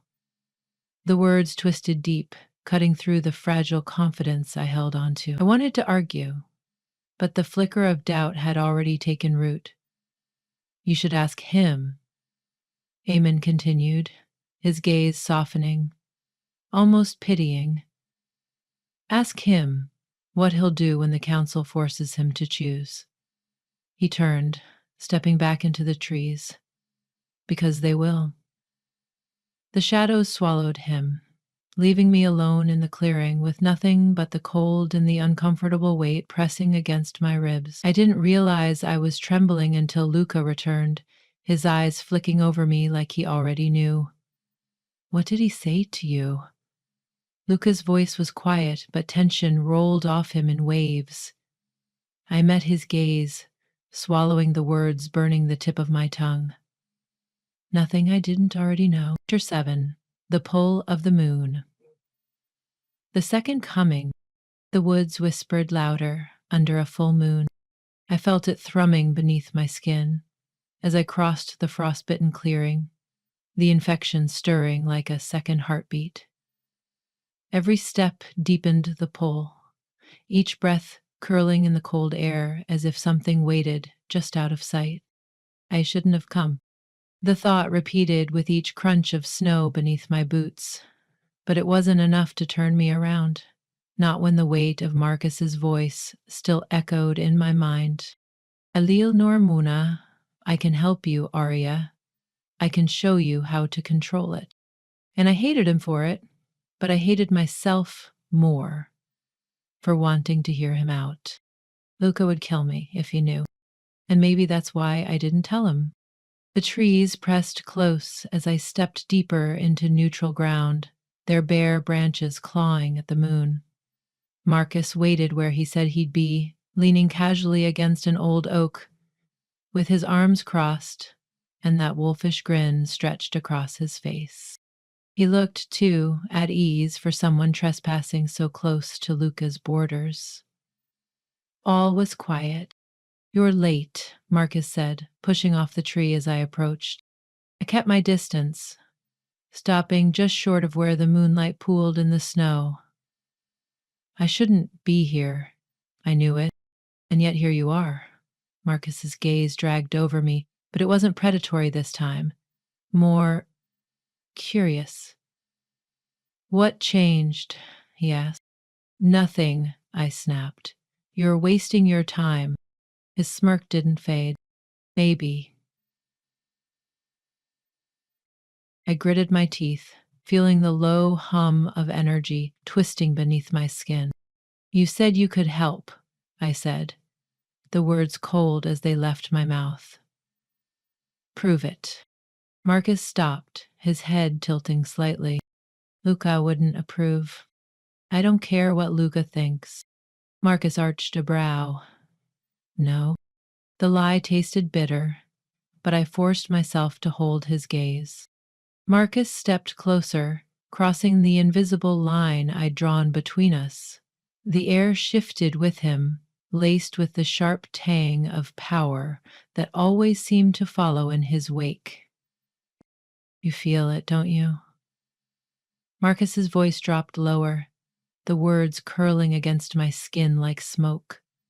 The shift coming faster, the hunger pressing harder. You think you can bury it, but the closer we get to the full moon, He leaned in, just enough for his breath to brush the side of my neck. That felt too easy. I wasn't quite ready. The more it'll own you. I stiffened, forcing myself not to move, not to flinch. I'm not afraid of it, I said, but even I wasn't sure if that was the truth. Marcus's lips twitched, his eyes gleaming faintly in the dark. Good. He stepped back, giving me space I didn't realize I'd needed. Let me show you, Arya. You don't have to fight this alone. I hated how tempting those words sounded. I opened my mouth to tell him to go to hell, but the sound of movement behind me stopped whatever excuse I might have found. Marcus's gaze flicked over my shoulder. His smirk returned, slower this time. You should have told him, Marcus drawled. I turned, heart sinking as Lucas stepped out from the shadows, his expression unreadable. His eyes locked onto mine first, cool, calculating, before they drifted to Marcus. I should have known, Lucas said, voice rough. Marcus chuckled softly, spreading his arms. Don't blame her. She's curious. You can't fault her for that. Luca's gaze darkened. You're trespassing. Ruby gave him a wave, and he passed by. Am I? Marcus's smirk widened. Seems more like an invitation to me. I stepped between them, before Luca's growl could slip into something more dangerous. It's not what you think, I said quickly, hating how hollow the excuse sounded, even to me. Luca's eyes met mine, and for the first time I couldn't read what lingered behind them. Isn't it? He asked softly. Marcus lingered behind me, his presence pressing close without touching. Luca's focus stayed on me, but I saw the shift in his posture, the tension coiling in his shoulders, the faint glow of gold flickering at the edge of his irises. You should leave, Luca said, his voice calm but firm. Marcus didn't move. I don't take orders from you, Luca. The air grew heavier. I felt Luca's control splinter, the wolf beneath his skin inching closer to the surface with every breath Marcus took. I said, leave. Luca's growl rumbled low, vibrating through the clearing. Marcus held his ground for a moment longer, testing the weight of the threat hanging between them, before finally stepping back. His eyes found mine one last time. The offer stands, Marcus said, his voice soft but dangerous. You'll need me soon enough. Luca didn't move until Marcus's footsteps faded into the woods, leaving the clearing empty, but still charged with tension. Silence stretched between us, thicker than the cold. You lied, Luca said, breaking the quiet. I swallowed hard, forcing myself to meet his gaze. I didn't. You didn't tell me, Luca cut in, his eyes sharp. That's the same thing. The bond between us twisted, strained by the weight of what I couldn't explain. I needed answers, Luca. His expression didn't change. And you thought Marcus was the one to give them to you? I opened my mouth, but nothing came out. Luca took a slow step forward, his gaze narrowing. Is that what this is now? You trusting him over me? No, I said quickly, the word sharp enough to cut. Luca's stare lingered, measuring the truth in my voice. I am trying to protect you, he said, the roughness softening. But you have to let me. I took a breath, the weight of his words sinking into the space between us. For a moment, neither of us moved. Then Luca stepped back, his eyes darker than before. Let's go home, he said quietly. But even as we walked side by side through the woods, I felt the distance growing. And this time, I wasn't sure how to close it. Luca's footsteps hit harder against the frozen ground than mine. He didn't bother masking his frustration, each step cutting deeper into the path that wound back toward the cabin. I tried to speak, but the words caught in my throat, heavy and jagged. He hadn't said much since Marcus left, but the tension hung between us like a blade. Ah, Buka walked a few feet ahead, his shoulders rigid. His silence wasn't cold, it burned, blistering through the fragile space that held us together. I hated it. Luca, he didn't stop. I picked up my pace, matching his long strides. You're overreacting. His head snapped toward me, eyes flashing gold in the moonlight. You met with Marcus alone? How exactly should I be reacting, Arya? I clenched my fists at my sides. I wasn't plotting with him, Luca. I was looking for answers, something you won't give me. Luca stopped so fast, I nearly ran into him. His eyes narrowed, sharp enough to make me flinch. You think I'm keeping things from you? I held my ground, ignoring the twisting knot of guilt lodged between my ribs. You're holding back, I said quietly. You've been doing it since the council threatened exile. You think I can't feel it? Luca's jaw flexed, but he didn't deny it. That's not the same as lying, he said tightly. It feels the same. His gaze lingered on me for a long moment, but something in him shifted. I saw it in the way his shoulders sank, the tension bleeding out, but leaving something heavier behind. Somehow, you don't understand what's at stake. His voice softened, but there was no warmth in it. I stepped closer, the bond between us humming faintly under the weight of the words we weren't saying. Then explain it to me. Luca's eyes darkened, and for a heartbeat, I thought he might. But instead, he pulled away. I need space, Luca muttered, turning back toward the trees. Don't follow me. I froze. His words struck hard and fast, leaving behind an ache I hadn't been ready for. Luca, I mean it, Arya. His tone wasn't harsh, but it carved into me all the same. Luca disappeared into the woods without another glance, his footsteps fading into the dark until I couldn't hear him anymore. I didn't like the clearing felt colder without him. I took a slow breath, watching it curl in the frigid air, and forced myself to stay still. Luca needed space. I could give him that, even if every instinct screamed at me to chase after him. I lingered for a moment longer before turning toward the cabin.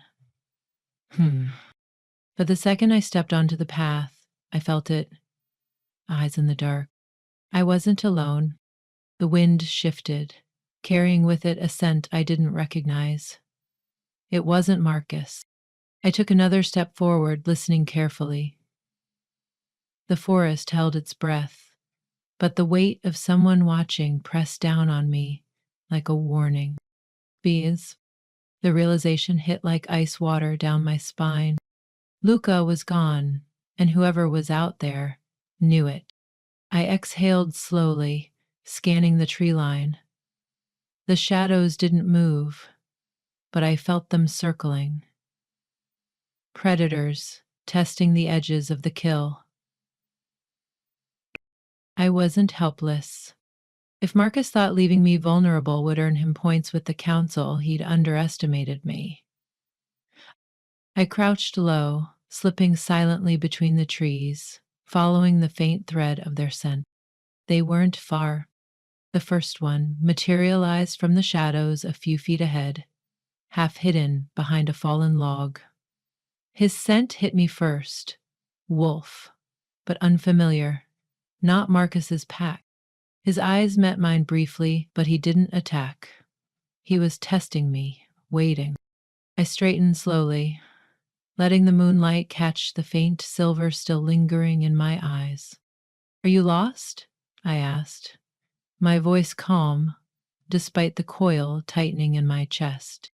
The wolf didn't respond, but another shape shifted behind him. A second figure stepped into the clearing, tall and lean, with dark eyes that gleamed faintly under the moon. Thank you, I said. The wolf nodded. Marcus? Someone else. The second wolf smiled faintly, but it wasn't friendly. Just curious, he said smoothly. You're not what I expected. Really loved teaching in this way. That I didn't move. Who said ya? The wolf tilted his head slightly, his gaze flicking toward where Luca had vanished. You're a hard one to track. We wanted to know why. His voice carried that same practiced ease Marcus used. Smooth, calculated. But he wasn't here to negotiate. I stepped closer, letting the infection rise just enough to sharpen my senses. The shift stirred beneath my skin, eager and restless. I'd pick another night to be curious, I said, my voice dropping lower, before Luca comes back. The second wolf's smirk didn't fade. Luca is not here, he mused, and something tells me you're not as in control as you pretend to be. I clenched my fists at my sides, biting back the urge to let the shift pull me under completely. No, I'm in control enough. The first wolf shifted slightly, weight shifting onto the balls of his feet. Ready. I caught the movement, but I didn't step back. If you're smart, I said evenly, you'll tell Marcus to keep his spies out of my woods. The second wolf's eyes flashed gold, but his smirk lingered. Marcus didn't send us. My stomach twisted, but I didn't let it show. I kept my posture loose, but inside everything tightened. They weren't Marcus's, which meant someone else had taken an interest. The second wolf took another step forward, his gaze sliding over me, like he was memorizing something. We'll be seeing you, Arya.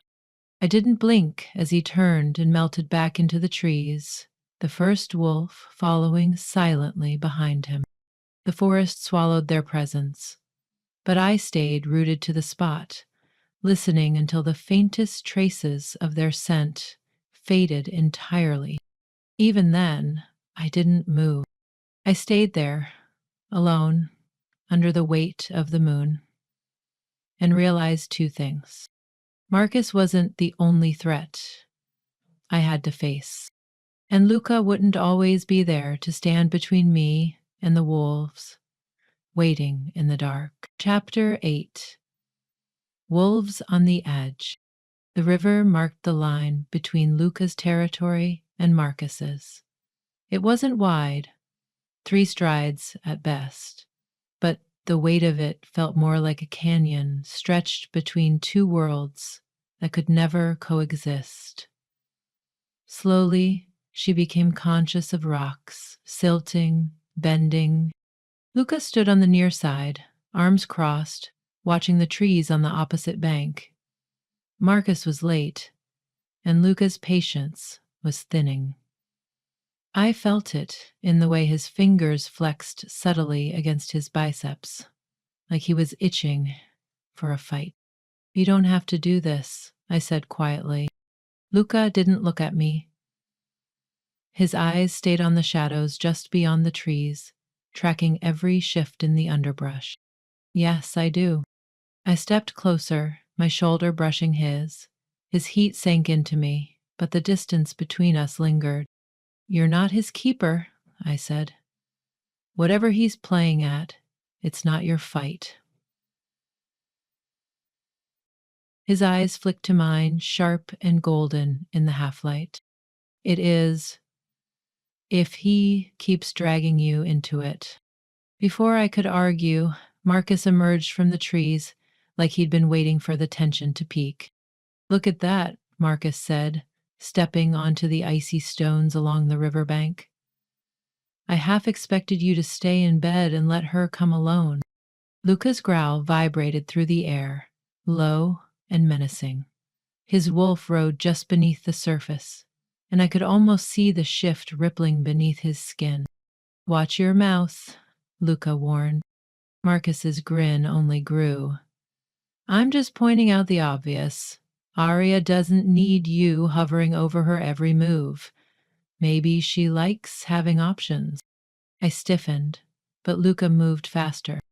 In a blink, Luca crossed the river and slammed Marcus against the nearest tree. The bark cracked and Marcus's smirk vanished as Luca's forearm pressed into his throat.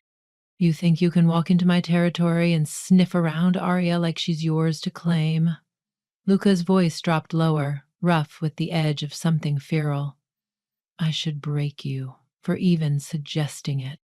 Marcus's eyes flashed gold, the wolf inside him pushing forward to meet Luca's dominance. His lips twisted into something cold, dangerous. I'm not the one claiming her, Marcus rasped, voice strained beneath Luca's weight. That's all you, Luca. You think you're protecting her, but you're just leading her straight to the council's teeth. Luca didn't ease up. If anything, his grip tightened. Keep pushing and see how far you get. For a heartbeat, I thought Luca might snap Marcus's neck right there. His wolf hovered dangerously close to the surface, and I knew Luca well enough to sense when his control started to slip. I moved forward, placing a hand on Luca's shoulder. Luca, stop. His muscles coiled under my touch, but he didn't let go. Marcus met my gaze, his expression shifting just enough to let me see the real him beneath the bravado. Calculated, always testing for weaknesses. The corners of Michael's mouth twitched. I decided not to learn what was in there. This is cute, Marcus rasped. But if you wanted to make a point, you should have done it sooner. Next, Luca growled, his teeth lengthening slightly. The shift crept closer, pulling at the edges of his control. Luca, I said again, this time firmer. Let him go. Luca's gaze snapped to mine, and for a second his eyes were more wolf than man. But something in my face must have pulled him back, because his grip loosened. Marcus dropped to the ground, coughing lightly but grinning like he'd won the fight. The temper's going to get you killed someday, Marcus said, rubbing his neck. Luca didn't answer. He stepped back, but the tension in his body didn't ease. Marcus's gaze drifted lazily between us, lingering a little too long on me. She'll slip eventually, Marcus said, eyes gleaming. And when she does, the council won't hesitate. You know that, don't you, Luca? Luca's hand twitched at his side, but he didn't take the bait. Marcus's smirk faded. Loyalty's a funny thing. I wonder if it'll hold when she turns, and you're the one standing in front of her. Luca lunged forward, but Marcus shifted, his body twisting as the first hints of fur rippled along his arms. Luca's wolf answered instantly, claws sliding free as his bones cracked, the shift dragging both of them dangerously close to the edge. I stepped between them, pressing a hand against Luca's chest before the shift could take him fully. Enough, I said quietly. Luca's breathing was harsh, ragged, but he didn't move. Marcus pulled back, the shift retreating just as fast as it had come. I'll see you both at the full moon, Marcus said, brushing snow from his jacket. His eyes met mine for half a breath longer than they should have. Luca didn't take his eyes off Marcus until he disappeared into the trees. When the forest finally settled, Luca exhaled sharply, running a hand through his hair. That bastard is going to push until one of us breaks. I stepped closer, resting a hand on his arm. And you're letting him. Luca's gaze met mine, and for a second, the anger softened into something rawer. I don't trust him around you, Luca admitted, his voice low. I know, I said, moving closer until our bodies nearly touched. Luca's hand slid around the back of my neck, his fingers tangling in my hair as his lips brushed against mine, soft at first, then harder. Desperate. The kiss burned away the cold, pulling me under with the force of everything we hadn't said. Reaching for her chair, she propped her elbows on her lap. When we finally broke apart, his forehead rested against mine, and his breath came in short bursts. "It won't stop," Luca whispered. "Neither will we," I replied, and for that moment, it was enough. Marcus's eyes flashed gold, but Luca didn't ease the pressure. The air between them thickened, vibrating with the unspoken threat of claws and teeth just beneath the surface. I could feel it too, the slow creep of the shift curling beneath Luca's skin, begging for release. Marcus bared his teeth in a twisted grin. "There it is," he rasped against Luca's forearm. "You feel it, don't you? The edge. You're just like the rest of us." Luca's grip tightened. "Luca," I said, stepping closer. His breathing slowed, but the feral gleam in his eyes didn't fade. "He's baiting you," I warned. Marcus's gaze shifted to me, lazy and predatory. "Maybe, but at least I'm honest about what I am." Luca shoved him back hard enough to make Marcus stumble, but he didn't press the attack. "Get out of my sight," Luca growled, his voice barely human. Marcus straightened, brushing dirt from his jacket, like Luca hadn't just pinned him to a tree. "This isn't over," Marcus said, his smirk returning as his eyes lingered on me. "It never is." Luca stepped between us before Marcus could get any closer. "Go." Marcus chuckled under his breath. "See you at the next full moon, Arya." His words slithered into the cold air as he disappeared back into the woods, leaving Luca and me alone beneath the trees. Luca didn't move for a long time. His shoulders stayed rigid, his breathing shallow as the wolf inside him slowly receded. I waited until the tension bled from his muscles before stepping up beside him. "You didn't have to do that," I said quietly. Luca's jaw tightened, but he kept his eyes on the river. "It was too close to you," Luca muttered. I reached for his arm, brushing my fingers against his skin. "I can handle Marcus." Luca's gaze finally met mine. The gold still lingered in his eyes, but beneath it, something else flickered. Fear, maybe. Or guilt. Being in the same room with him drew on some of that. "You shouldn't have to," Luca said softly. His guard slipped, just for a moment. That's when I saw it. The edge of a scar peeked out from beneath his shoulder blade, pale, against the ridges of his skin. I hadn't noticed it before. Luca rarely shifted in front of me, and he wasn't the type to bare his wounds willingly. I stepped behind him, brushing the fabric of his shirt aside to reveal more. The scar was deep, jagged, and old, stretching from the base of his shoulder down toward the curve of his spine. I traced it lightly with my fingertips, feeling the roughness beneath my touch. "What is this?" I asked, my voice barely above a whisper. Luca tensed beneath my hand. "It's nothing." I didn't believe him. "Luca." He exhaled slowly, but he didn't turn around. "It happened before I left my pack," Luca admitted, his tone stripped of its usual defenses. "Marcus wasn't the first wolf I had to face." My fingers lingered over the scar. "Who was?" Luca hesitated, but I waited. "My father," Luca said at last. The words hung between us, heavier than I expected. I swallowed, unsure how to respond. Luca rarely spoke about his past, his old pack, the things he left behind. This wasn't something he offered lightly. "Well?" I asked gently. Luca finally turned to face me, his gaze steady but unreadable.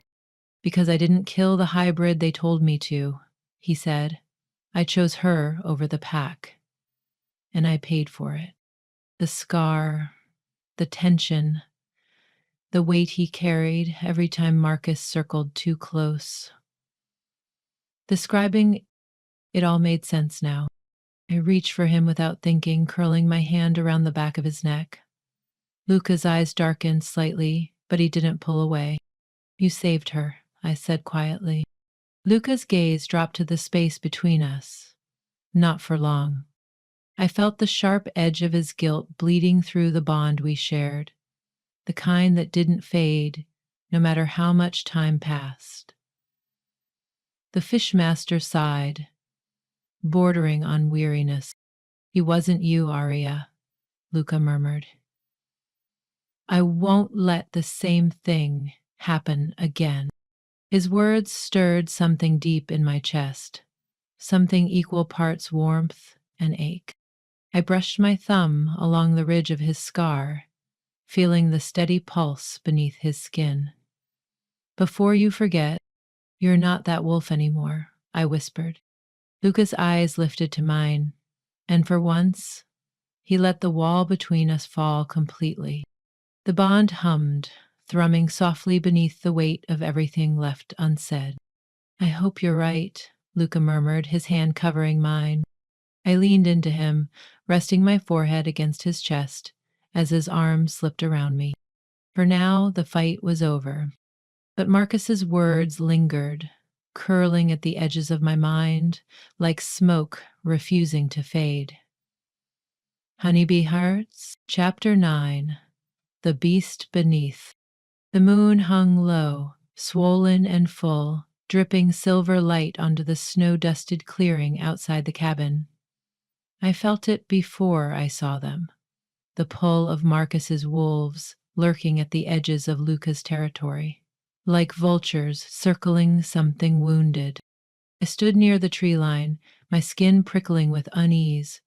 Luca was somewhere behind me, his presence like a shadow against my senses, but even he couldn't stop what was coming. The full moon called to me in ways I couldn't fight. I tightened my grip on the dagger strapped to my thigh, though we both knew steel wasn't the weapon I needed tonight. They were testing me. I could feel Marcus's scent laced through the wind, arrogant, confident, daring me to step into his snare.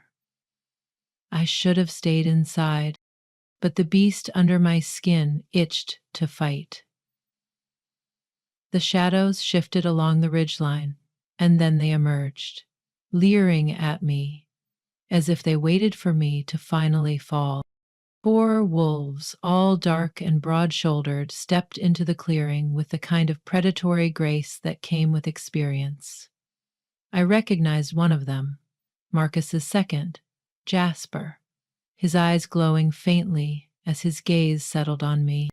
You're far from home, I said, my voice cutting through the night. Jasper's lips curled, flashing white teeth in a half-smile that didn't reach his eyes. We thought we'd stop by, enjoy the moonlight.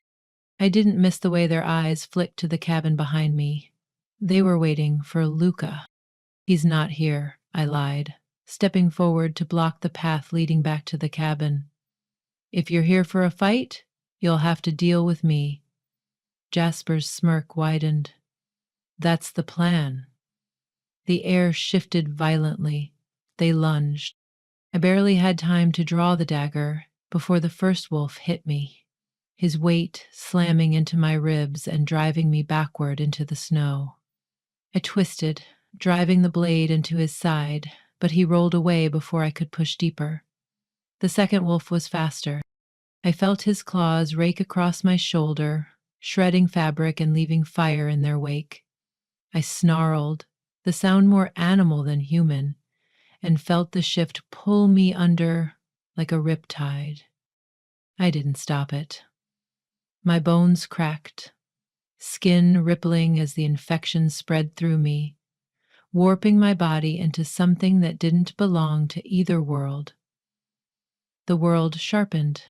I felt the snow beneath my paws, the cold biting into the fur that hadn't existed seconds ago. Until tonight, it was covered in glittering. Jasper hesitated for the first time. I didn't. I collided with him, knocking him to the ground, claws sinking into his chest. He snapped his teeth, but I was faster. The beast inside me wanted blood. I let it. I didn't hear Luca until it was too late. Aria? His voice sliced through the haze, but I couldn't stop. The infection roared louder, drowning him out. Jasper yelped, trying to roll free. I kept him pinned, claws biting deeper. Aria, stand down. Luca's scent hit me first, sharp, grounding. But it wasn't enough to tame the hunger clawing up from the depths. I felt his weight crash into me, knocking me sideways into the snow. I twisted mid-air, landing in his wolf form, and met me head on.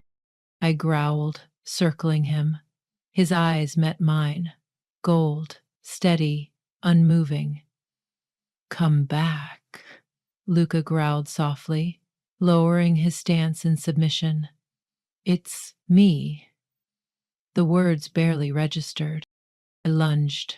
Luca dodged, but his claws caught my side, raking fire down my ribs. It wasn't a killing blow. It was meant to slow me. I staggered, but the beast didn't stop. It wanted to finish what I started. Luca met me again, his growl vibrating through the clearing. But this time, he didn't fight me.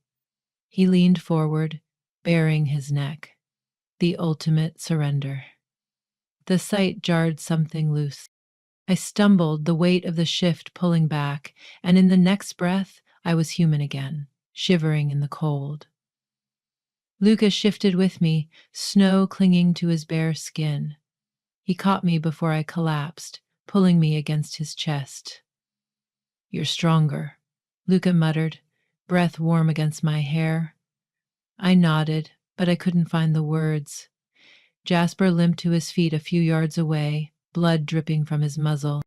Marcus's scent bloomed at the edge of the clearing, and a heartbeat later he appeared, watching with sharp interest. Impressive, Marcus said, eyes flicking between us. I was beginning to think you weren't worth all this trouble, Aria. Luca's grip tightened around me. Marcus smiled faintly. Next moon, she'll belong to me. You know that. Luca's growl reverberated against my back. Over my dead body. Marcus tilted his head, something dangerous flickering behind his eyes. We'll see. And just like that, Marcus disappeared, his wolves following without another word. Luca didn't speak until they were gone. You should have stayed inside. His voice was low, but the strain behind it was impossible to miss. I pressed my forehead against his shoulder, trying to ignore the tremor in my limbs. I thought I could handle them. Luca exhaled sharply, brushing his lips against my hair. You can't fight this alone, Aria. Not like this. I pulled back enough to meet his gaze. I won't lose control again, I said. His eyes darkened, lingering on the fresh claw marks marring my shoulder. You already did. Luca's eyes hadn't left me, but I could feel the tension running through his body, like a wire pulled too tight. His arms stayed locked around me, as if letting go would undo the fragile control I'd clawed back. I wanted to tell him I was fine, that whatever had gripped me was gone, buried beneath the human shape I wore like armor. But I wasn't fine, and Luca knew it. His thumb brushed against the torn skin along my shoulder, the warmth of his touch seeping into the wound like he could will it to close. Come, Gale raised his eyebrow. I thought I'd lost you, Luca said, his voice hoarse. I swallowed hard, the weight of his words sinking deep. I'm still here, I whispered, but even I wasn't sure how true that was. Luca's hand slipped beneath my knees, lifting me effortlessly. I wanted to argue, wanted to prove I could walk on my own, but the exhaustion hit me like a wave. My head rested against his chest before I could stop it. His heartbeat was steady, but his hands trembled slightly where they gripped me. I felt it more than I saw it. The silent quake in his muscles, the silent fear that hadn't faded even as the wolves disappeared into the forest. Luca wasn't scared of Marcus. He was scared of me. We didn't speak as he carried me back toward the cabin, the snow crunching softly beneath his boots. The clearing faded behind us, but I couldn't shake the sensation of Marcus's eyes lingering long after he'd gone. Luca's warmth seeped into me, grounding me against the cold. But nothing could quiet the hollow ache in my chest. I'd lost control tonight. And next time, Luca might not be able to stop me. Chapter 10. The Divide Beneath the Skin. Luca wasn't in bed when I woke. The fire had burned low, casting long shadows across the cabin walls. But his side of the mattress was cold. I lay there for a moment, eyes half closed, tracing the faint imprint his body left behind. I hadn't heard him leave. I sat up slowly, rubbing the ache from my temples. My shoulder throbbed where Marcus's wolf had torn into me, but the wound had already begun knitting itself back together. Another reminder of what I was becoming. The cabin felt too still, the silence pressing against my ribs like a weight. I wrapped Luca's flannel tighter around me and stepped onto the wooden floor, following his scent out the door. The cold bit hard as I stepped outside. Moonlight bled over the clearing, but Luca wasn't there.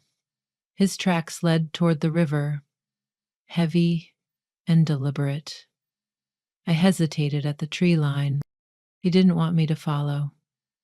But something in my chest twisted sharply, a warning curling deep in the pit of my stomach. I followed anyway. I found Luca near the river's edge, shirtless and barefoot, his back slick with sweat beneath the pale light. He moved in precise, brutal motions, fists snapping out, muscles flexing, as he fought against the cold with nothing but his body. His eyes flicked to me briefly, but didn't linger. "You shouldn't be out here," Luca said, his voice rougher than usual. I stepped closer, feeling the tension ripple beneath his skin like a storm barely held in check.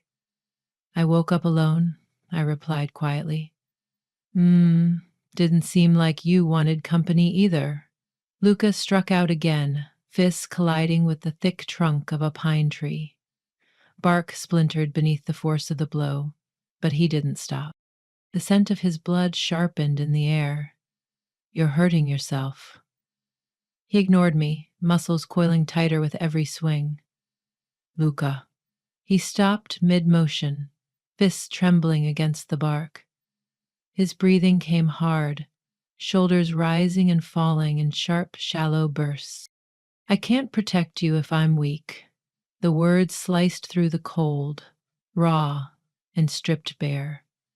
I stared at his back, eyes tracing the long scars that twisted down his spine, the ones I hadn't seen until Marcus forced his hand. The scars he'd never told me about. "You think this is about strength?" I stepped closer, brushing my fingers over one of the deeper scars.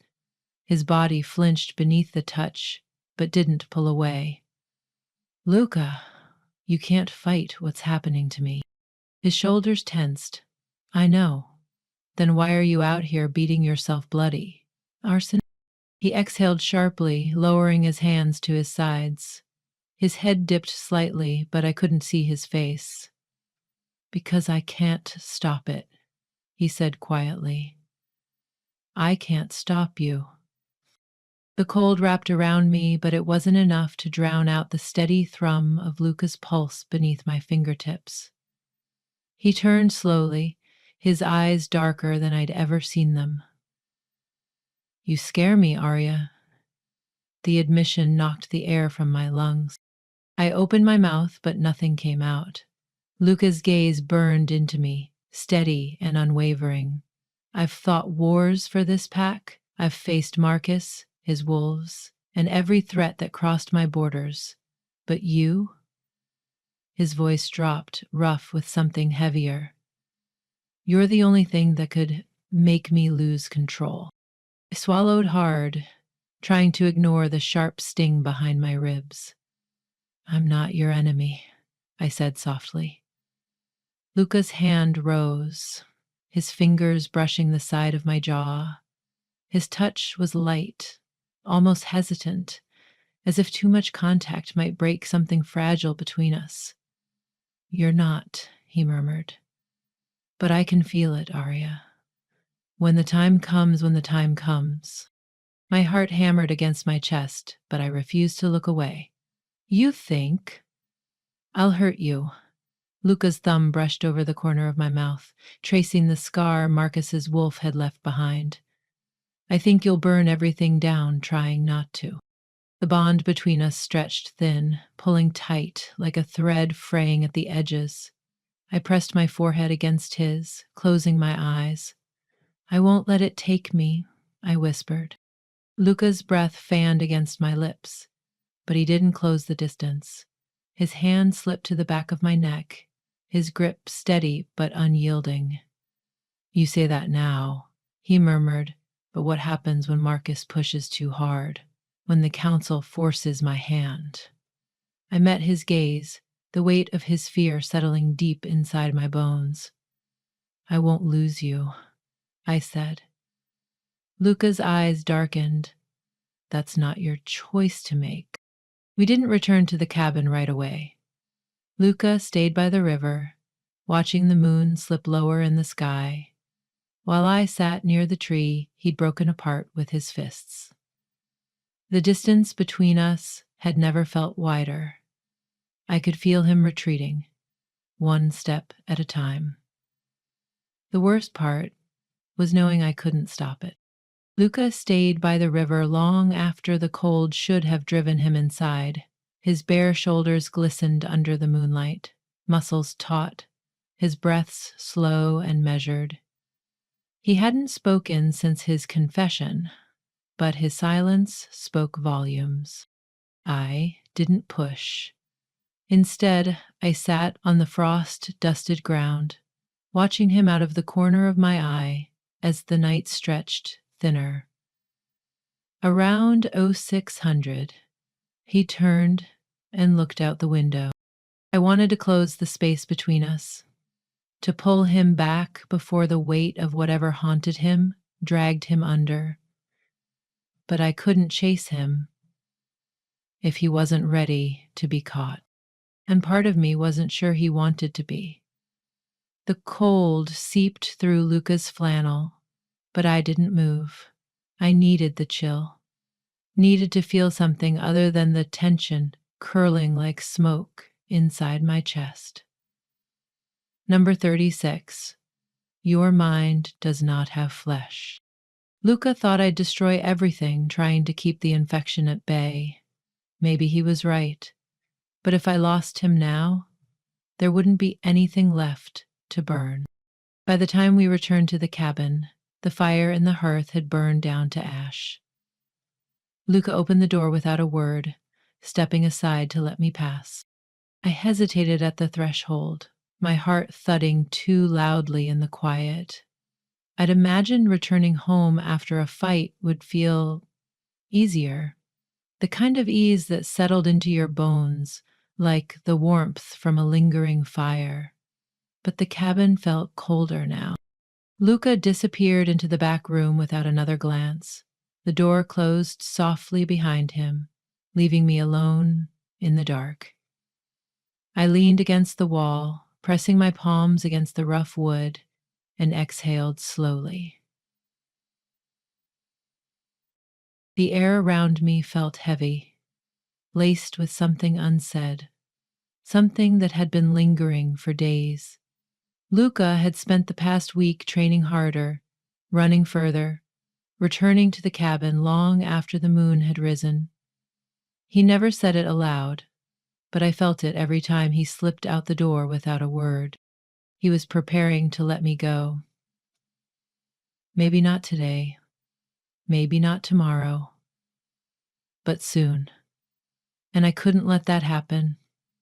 I pushed away from the wall, the weight in my chest solidifying into something sharp and certain. I wasn't going to lose control, not to Marcus, not to the infection, and definitely not to Luca's fear. If he didn't believe I could handle this, I'd prove him wrong. I waited until Luca's breathing deepened behind the closed door. Then I slipped out of the cabin, leaving nothing but silence in my wake. The forest stretched wide and dark ahead, the shadows breathing alongside the wind. The full moon loomed heavy above the trees, stirring something deep in my bones. I wasn't running this time. I was hunting, and I wouldn't stop until I found the strength to keep Luca and everything else I cared about from slipping away. Chapter 11: The Wolf's Temptation. Marcus's scent lingered in the forest long before I saw him. It curled beneath the trees like smoke, laced with the sharp tang of arrogance that always seemed to trail in his wake. I should have turned around. The closer I got to Marcus, the further Luca drifted. I could feel it, the way Luca pulled away every time the infection in my blood edged closer to the surface. Every time he looked at me with fear in his eyes, I felt the bond between us fray just a little more. I wasn't ready to lose him, but I couldn't wait for Luca to save me either. The clearing opened ahead, bathed in silver moonlight. Marcus stood near the center, leaning lazily against a boulder like he'd been expecting me. His eyes met mine the second I stepped into the open, and that slow, wolfish grin stretched across his face. "You're starting to make this a habit," Marcus drawled, pushing off the rock with easy grace. I crossed my arms, keeping my distance. "Don't flatter yourself. I'm here for answers, not company." Marcus's gaze flicked over me, but there was nothing soft in his expression. His wolf loomed just beneath the surface, predatory, waiting. "You're curious," Marcus said, circling me like prey. "That's dangerous for someone like you." I met his eyes head on, refusing to flinch. "You said you could help me." "I can." "Then stop playing games." Marcus's smile thinned, but he didn't stop moving. My chest tightened. Marcus watched the flicker of doubt cross my face like he could taste it. "He's afraid of you," Marcus murmured. "I see it every time he looks at you. He knows what's inside you, Arya, and he knows it'll break free eventually." I swallowed hard, heat curling beneath my skin. "That's not true, isn't it?" Marcus stopped in front of me, close enough that his breath brushed against my cheek. "You can feel it," he whispered. "The hunger, the strength. It's only a matter of time before the infection owns you completely. And when that happens," his hand brushed against my arm, light but deliberate, "you'll need someone who isn't afraid to catch you when you fall." I jerked away, ignoring the way my pulse betrayed me. "You think I'd ever trust you?" I hissed.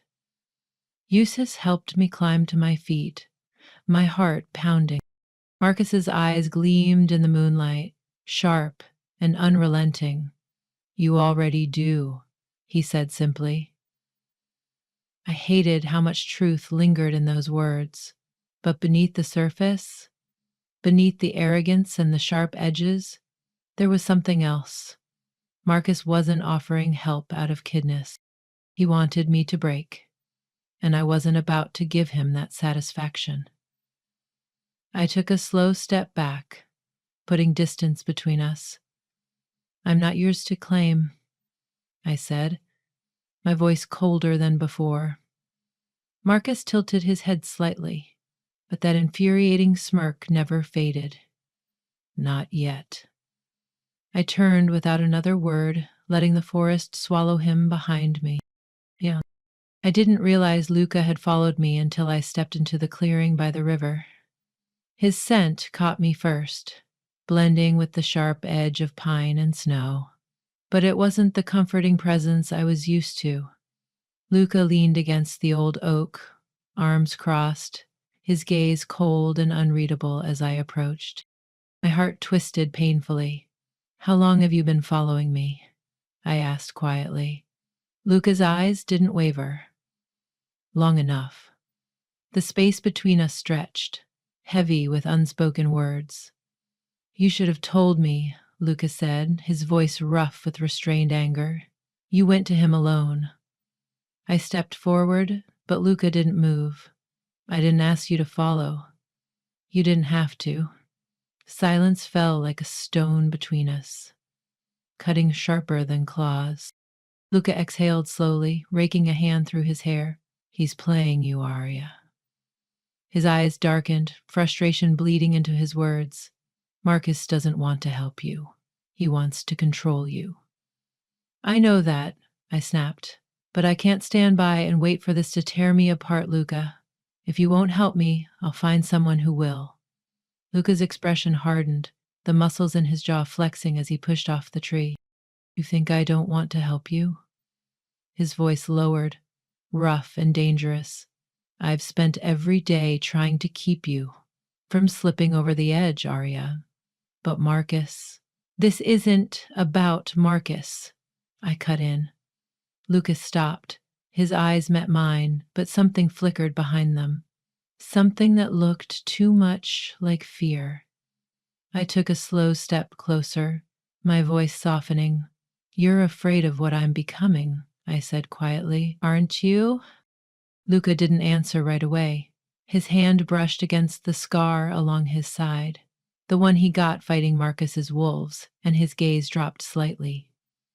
"I'm afraid of losing you," he admitted. The honesty in his voice stole the breath from my lungs. I reached for him without thinking, my fingers curling around the edge of his shirt. Luca's hand covered mine, his grip firm but hesitant.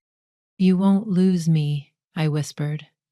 Luca's lips hovered just above mine, his breath warm against my skin. "I already am," he murmured, and the worst part was, I felt it too. Luca's words lingered in the space between us, heavier than the cold pressing in from the forest. I tightened my grip on his shirt, grounding myself in the steady thrum of his heartbeat beneath my palm.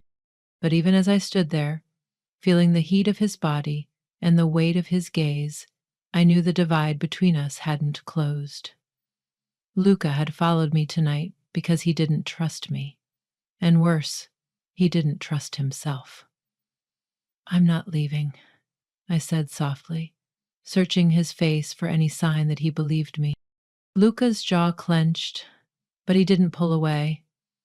His hand remained over mine, his thumb brushing absently against the edge of my wrist, as if memorizing the feel of my pulse. "Do you think it's that simple?" he asked quietly.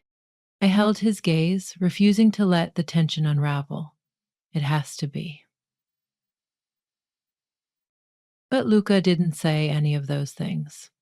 Instead, he brushed his fingers lightly along the side of my neck, tracing the faint scars Marcus's wolf had left behind. His eyes darkened, the gold flickering dangerously beneath the surface. "You can't fix this by running to him," Luca murmured. "Marcus isn't the answer, Arya. He never was." I swallowed hard, but the knot in my throat didn't ease. "I know that," I said quietly, "but I have to learn how to control this. If I don't—" Luca's hand dropped from my neck, his expression unreadable.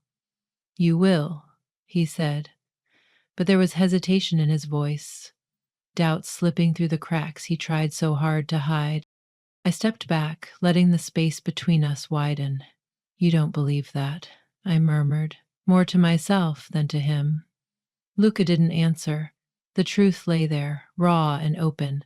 He feared the same thing I did, and that fear would eat us both alive. I found Marcus again 2 nights later. He was waiting near the river, perched on the same boulder like he hadn't moved since our last meeting. The moon hung high above the treetops, silver light pooling over the frost-bitten ground. I stepped into the clearing without hesitation, ignoring the way his eyes traced every inch of me, like he already knew why I'd come. "You're stubborn," Marcus said, pushing off the boulder with a lazy stretch. "I'll give you that." I crossed my arms, keeping my distance. "You said you could help me. Prove it." Marcus's smirk deepened, his eyes glinting in the moonlight. "You don't trust Luca to handle you." I forced my expression to remain still, but the tension in my shoulders betrayed me. "Luca doesn't own me," I said, though the words felt hollow, even as they left my lips. Marcus circled slowly, moving with the kind of predatory ease I'd come to expect. "No," he agreed. "But he's already losing you. You can feel it, can't you?" I swallowed, refusing to let his words sink too deep. Marcus stopped just short of where I stood, his head tilting slightly as he studied me. "You're stronger than him, Arya. Stronger than any of them," Marcus said, his voice dropping to something softer. "Dangerous. But you'll never reach that potential if you keep letting Luca hold you back." My heart pounded loud in my ears, but I didn't step away. Marcus's hand lifted, brushing a lock of hair from my face with the kind of care that felt calculated rather than tender. "I could teach you," Marcus murmured, his voice curling around me like smoke. "You wouldn't have to fight it alone. I know what it feels like, to be caught between two worlds, not quite belonging to either." I met his gaze head on, resisting the pull of his words. "I'm not you," I said, my voice firm. Marcus's lips twitched. "No," he admitted, "you're not. But you could be something greater if you let me in." For a long moment, neither of us spoke. Marcus waited, his hand lingering near my jaw, eyes daring me to say yes. I thought of Luca, the quiet way he had pulled away, the fear in his voice when he told me I scared him. I thought of the scars running down his back, the price he had paid for protecting a hybrid like me once before. I thought of all the things he hadn't said, and all the things I was afraid to hear. I stepped back, putting space between Marcus and me. His hand dropped to his side, but that unreadable smirk remained. "You're wasting time," Marcus warned, his gaze hardening. "One day, Luca won't be able to save you. When that day comes, don't say I didn't offer you a way out." I forced the tremor from my voice, holding my ground. "I don't need saving." Marcus's eyes narrowed faintly, as if considering the truth behind my words. "Maybe not," Marcus said, "but you will." I left without another word, the weight of his presence trailing me long after I disappeared into the woods. I knew Marcus wouldn't stop. He'd wait, watching from the shadows, until the moment I slipped. And maybe part of me feared he was right. But when I returned to the cabin, Luca was waiting on the porch, arms crossed over his chest. His eyes burned into me, reading every unspoken word that hung between us. He didn't ask where I had been, and I didn't tell him. But I knew, as I stepped through the door and felt Luca's presence looming behind me, that the divide between us had grown just a little wider. Chapter 12. The Gathering. The full moon loomed like a predator overhead, heavy and bright against the dark stretch of sky. Its light bled over the clearing where the council gathered, pooling over the stone circle at the heart of neutral ground. I stood at the edge of the circle, my heartbeat thudding hard against my ribs. The cold bit deep, but it wasn't the winter air that made me shiver. It was the wolves watching from the shadows. Marcus stood across the clearing, his eyes fixed on me with a hunger he didn't bother masking. His pack lingered behind him, their bodies half shifted under the moon's pull, claws glinting faintly in the light. The council alphas gathered in the center, cloaked in authority and ritual. Jonas, the eldest, raised his hand to silence the murmurs weaving through the crowd. "This night is not one of blood," Jonas said, his voice steady but sharp. "We gather to witness the fate of Arya Morgan, the hybrid who stands at the heart of this conflict." The word twisted like a knife in my gut. Marcus smiled faintly, but he didn't step forward yet. He was waiting, letting the weight of the council's judgment settle over me like a snare. Luca hadn't arrived. I swallowed, eyes flicking toward the tree line, where he should have been by now. "Don't be late, Luca." Jonas turned toward me, his pale gaze cutting through the distance between us. "Step forward, Arya." I hesitated for half a breath before obeying, my boots crunching over the frozen ground.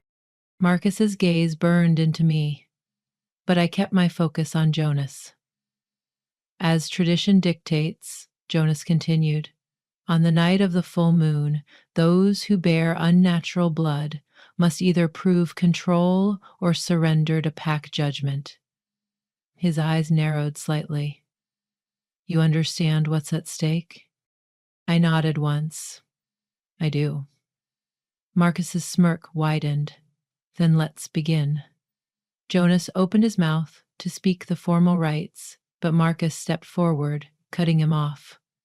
"I invoke the right of claim," Marcus said smoothly. The council's murmurs grew louder. Jonas's eyes narrowed. "That's not your call to make," Marcus shrugged, his focus locked on me. "Arya is without pack, without claim, and if no one steps forward, she belongs to the strongest wolf here." The words settled over the clearing like smoke. I forced myself to breathe, but the weight pressing against my chest wouldn't ease. Marcus was right. By shifter law, unclaimed hybrids fell under the authority of the strongest alpha in the room. And tonight, Luca wasn't here to stop him. Jonas's gaze flicked toward me, waiting for an objection I couldn't give. Marcus's wolf stirred beneath his skin, golden eyes burning bright. He thought he'd already won. "Do you accept the claim, Arya?" Jonas asked, though the answer hardly mattered. I opened my mouth to speak. "I do not." Luca's voice cut through the crowd like a blade. He stepped into the clearing, his eyes glowing faintly under the moonlight. His presence shifted the air, tension rippling as he crossed the circle with deliberate, predatory grace. Relief flooded me, but I kept my face still. Marcus's smirk faltered. Luca didn't stop until he stood beside me, his gaze locked on to Marcus with the weight of a challenge behind it. "She's mine," Luca said, his voice even but carrying enough force to make Marcus's wolves shift uneasily. Marcus tilted his head, eyes narrowing. "Yours? She doesn't wear your mark." Luca's muscles coiled, but he didn't move. "She will," Luca said, his voice rougher now, "before the next moon." Before the next moon. A ripple passed through the crowd. The weight of Luca's words sank deep into the clearing. I could feel the shift in the pack dynamic, the sudden, unmistakable declaration Luca had made not just to Marcus, but to everyone. Mate. Marcus's smile faded entirely. His wolf bristled beneath his skin, but he didn't step forward. Not yet. Jonas nodded once, acknowledging Luca's challenge. Very well, Jonas said. Arya's fate is no longer up for claim. His gaze shifted to Marcus. Unless you intend to challenge Luca directly. The air grew sharper, colder. Marcus's wolf flickered in his eyes, but he stepped back, lips curling into something darker than a smile. Not tonight, Marcus said, his gaze lingering on me longer than necessary. But the moon will rise again. I held his stare, refusing to blink first. It always does, I replied. Marcus's wolf growled low in his throat, but he didn't push further. Jonas dismissed the gathering with a sharp motion, and the wolves began to disperse, their eyes flicking toward Luca and me with open curiosity and speculation. Luca didn't say a word until Marcus had disappeared into the trees. Only then did he exhale slowly, his shoulders lowering slightly. You cut it close, I said, my voice quieter now that the crowd had faded. Luca turned toward me, his expression unreadable. I wasn't going to let him take you. I searched his face, looking for the hesitation that had lingered between us for days. But it wasn't there. Not tonight. You declared a bond, I said softly. Luca's hand brushed against mine, his fingers curling lightly around my wrist. It wasn't a declaration, Luca murmured. His eyes met mine, steady and unrelenting. It was the truth. Luca's words hung in the air, heavier than the weight of Marcus's stare. It wasn't a declaration. It was the truth. His hand lingered against mine, the roughness of his palm grounding me as the moon watched overhead. I wanted to believe the tension between us had shifted, softened under the weight of his confession. But Marcus wasn't the type to let things slip away so easily. He stood at the far edge of the clearing, half hidden beneath the shadows of the trees. The council had begun to disperse, their attention drawn elsewhere, but Marcus hadn't moved. He was waiting, watching. Luca's grip tightened slightly. He felt it too. Jonas paused near Marcus, exchanging a few quiet words I couldn't hear. Whatever he said didn't sit well. Marcus's smirk faded, his wolf flickering sharp beneath his skin. Finally, Marcus stepped into the open once more, his footsteps slow but deliberate as he crossed the clearing. His pack didn't follow. I felt Luca tense beside me, the shift humming dangerously beneath his skin. Marcus stopped a few paces away, his eyes fixed on Luca. You think this changes anything? Marcus's voice was quiet, but the threat laced beneath it cut through the cold. Luca didn't respond immediately. He shifted his stance, placing himself directly between Marcus and me, his broad frame blocking the path entirely. It changes everything, Luca said calmly. Marcus chuckled under his breath, shaking his head.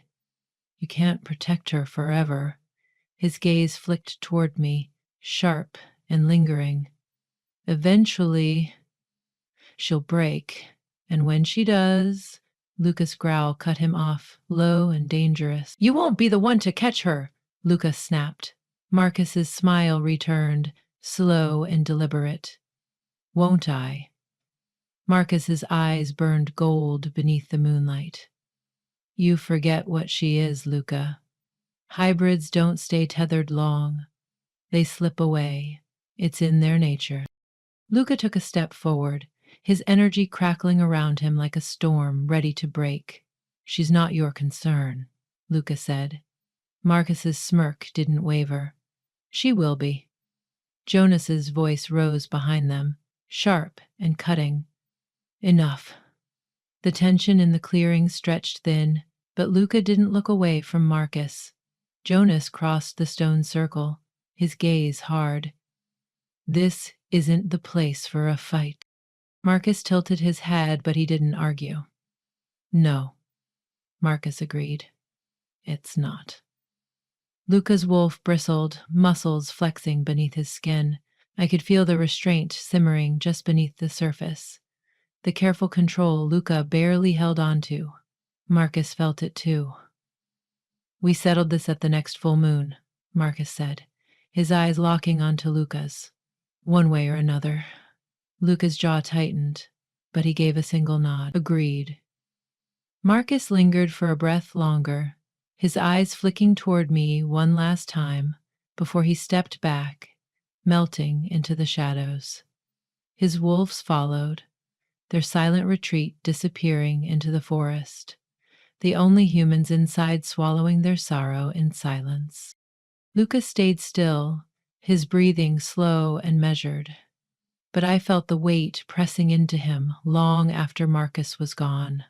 The council dispersed quietly, leaving Luca and me alone beneath the moon. I reached for his hand, curling my fingers lightly around his. You didn't have to challenge him, I said softly. Luca's eyes met mine, and something deep and unrelenting. Yes, Luca murmured. I did. His thumb brushed absently over the edge of my knuckles, grounding both of us. This won't end the way Marcus thinks, Luca said, his voice lower now. I won't let him take you, Arya, no matter what it costs me.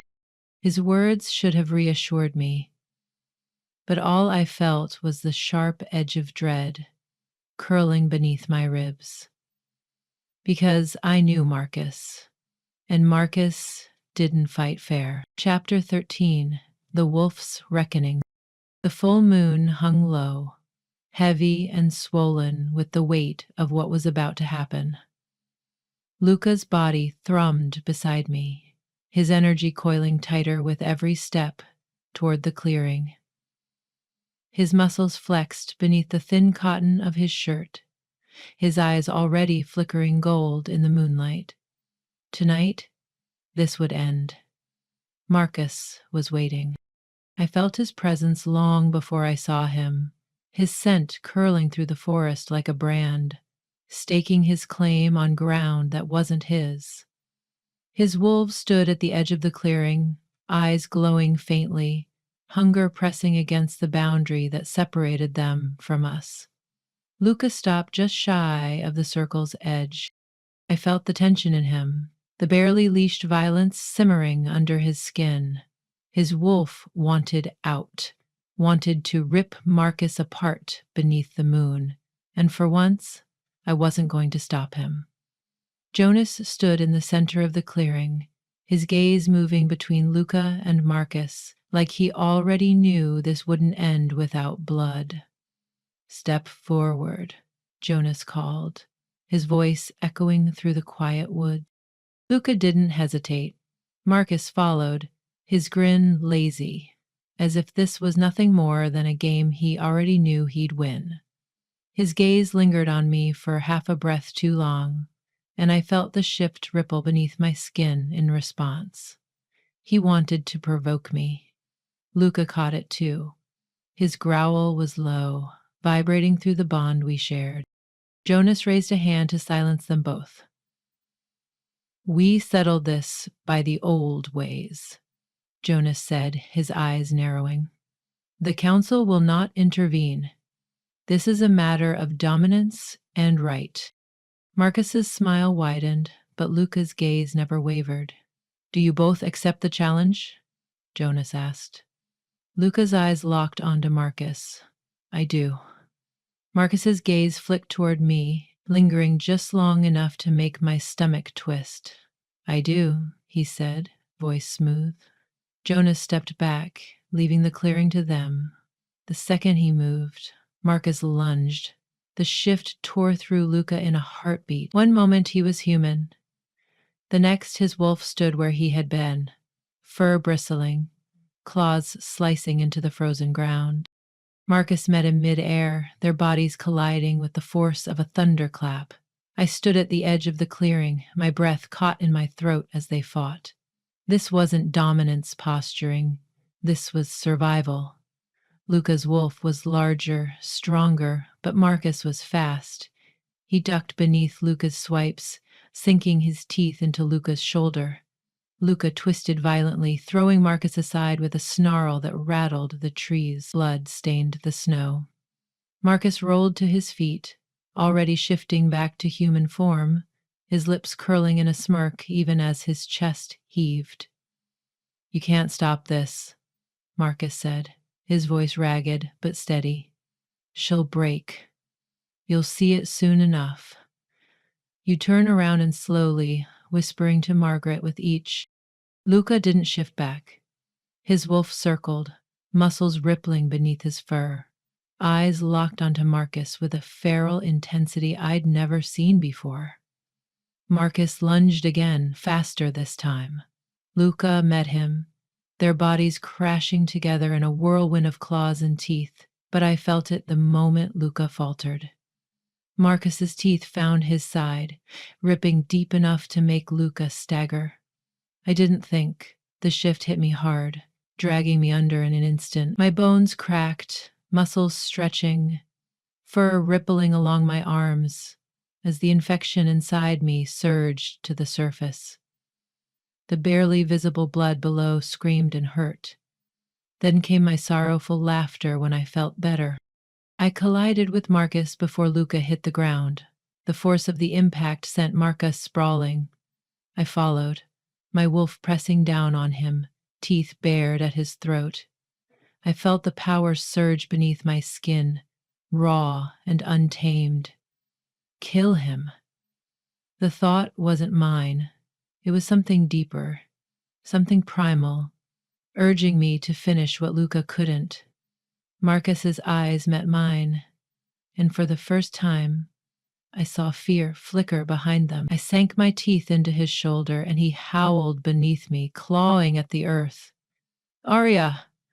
Luca's voice rang through the clearing. "Hi!"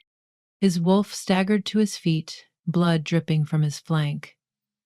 I froze, Marcus pinned beneath me, his chest rising and falling in shallow gasps. I could end this, right now. But Luca's eyes, fierce and steady, held mine. I let Marcus go. He scrambled back, shifting as he retreated, his wolves gathering blood from his mouth.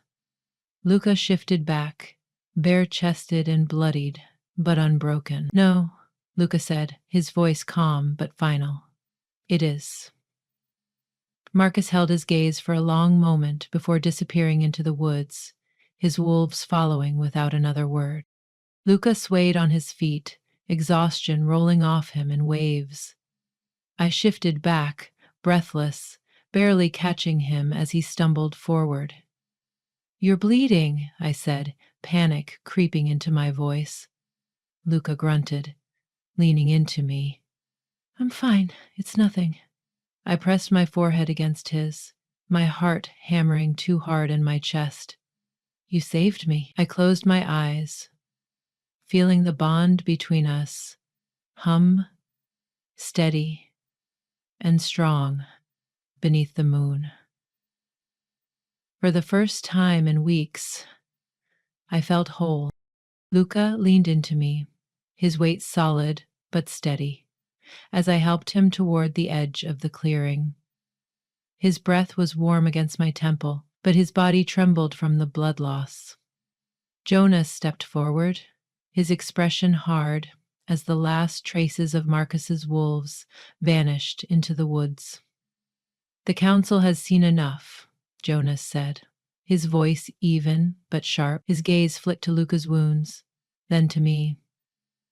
Still bare beneath the full moon's light, bruises and scrapes from the fight scattered across my skin. I pulled Luca closer, feeling the low thrum of his heartbeat against my side. "You both defied our laws tonight," Jonas continued, his tone edged with finality. Marcus's claim was not invalid, no matter how much we disapprove of his method. Luca's grip tightened around my waist. He tried to take her by force. Luca growled, voice rough and low. You saw it. Jonas met his gaze without flinching. I did. And by challenging him outside of the rites, you sealed your fate. A heavy silence pressed down over the clearing. I felt the weight of every council member's stare, judgment curling like frost in the cold night air. Luca straightened, pulling away from me enough to stand on his own, blood still dripping from the wound at his ribs. Say what you came to say, Jonas, Luca said. Jonas's expression didn't shift. You are both exiled, Jonas said quietly, his voice carrying like a gavel strike. I stiffened, but Luca's arm wrapped around me again, grounding me. You can't, I started, but Luca squeezed my hand. We knew this was coming, Luca murmured, his breath fanning against my hair. It doesn't matter. Jonas's gaze softened, just barely. But the finality of his words didn't fade. You are no longer welcome on neutral ground, Jonas said, addressing the gathered wolves. Luca's territory is forfeit. Marcus will assume control. I felt Luca tense, his wolf bristling beneath his skin, but he held it back. Jonas stepped closer, lowering his voice. You fought for her, and I understand why, but the council cannot protect you from Marcus's retaliation. The only path left is exile. Luca's eyes met his. I don't need protection. Jonas studied him for a long moment before nodding slightly. No, Jonas said. I don't suppose you do. The council began to disperse, leaving Luca and me alone beneath the moon, the clearing quiet except for the rustle of leaves in the wind. I exhaled slowly, watching Jonas disappear between the trees. Luca's hand trailed down my arm, his fingers brushing over the bruises Marcus had left. You're quiet, Luca said softly. I lifted my gaze, searching his face. The exhaustion lingered there, but his eyes were calm, steady, like a weight he'd carried for too long had finally been lifted. I don't care about the council, I said, but I care about you. Luca's thumb brushed over the edge of my jaw, his touch warm despite the cold pressing in from the forest. I told you, Luca murmured. This doesn't change anything. I leaned into him, feeling the bond between us thrum steady and unbroken beneath my skin. We don't have to stay here, Luca said, his lips brushing lightly against my temple. We can start over somewhere else, somewhere Marcus can't reach. I nodded, feeling the sharp edge of hope rising in my chest. Wherever you go, I whispered, I'll follow. Luca's arm tightened around me, and for the first time in weeks, the weight of Marcus's shadow felt distant, like the cold that lingered only at the edges of the fire's light.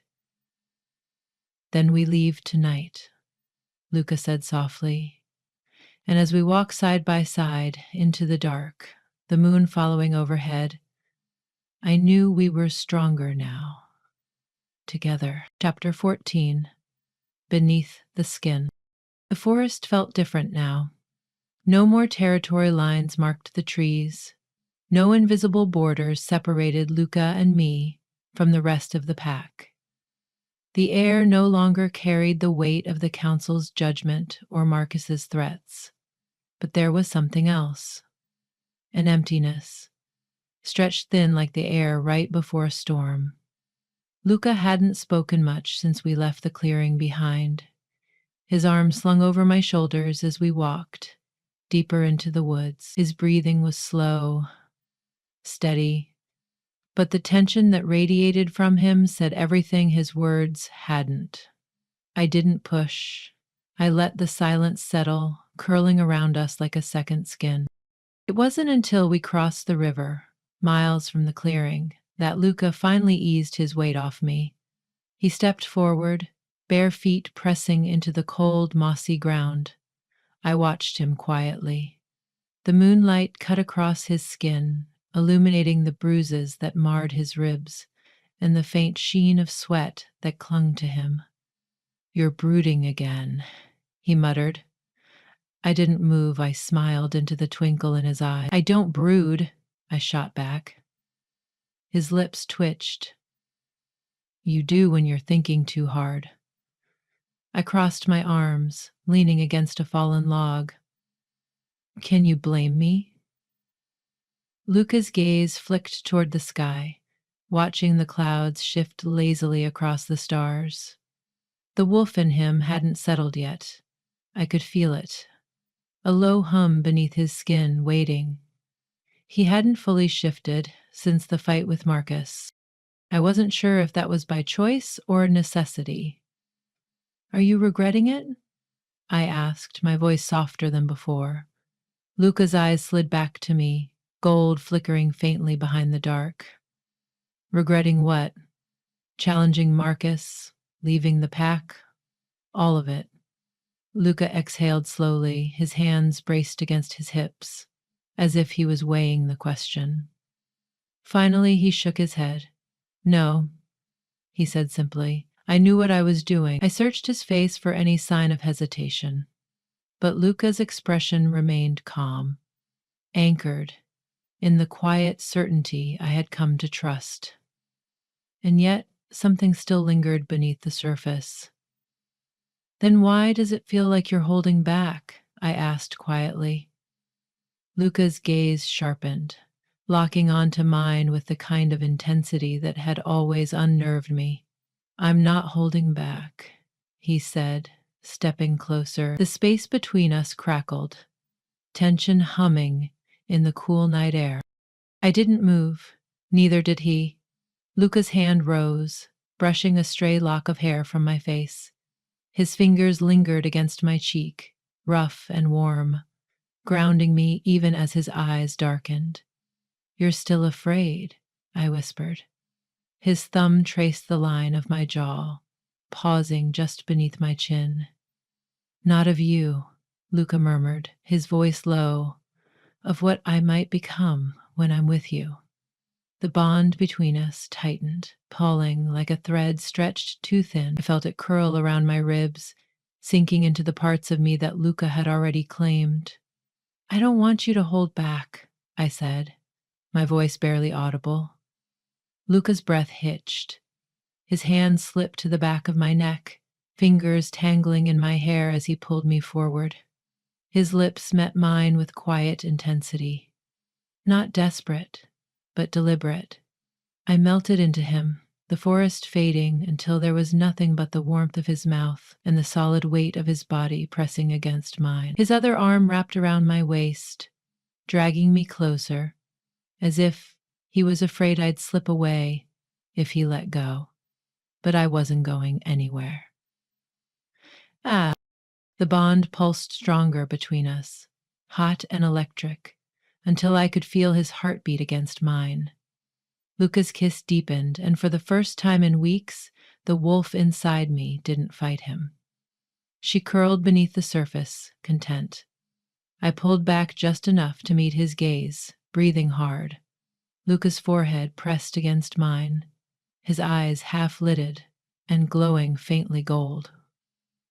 "You're mine," he whispered, more to himself than to me. I brushed my thumb over the scar along his collarbone, the mark Marcus's wolf had left.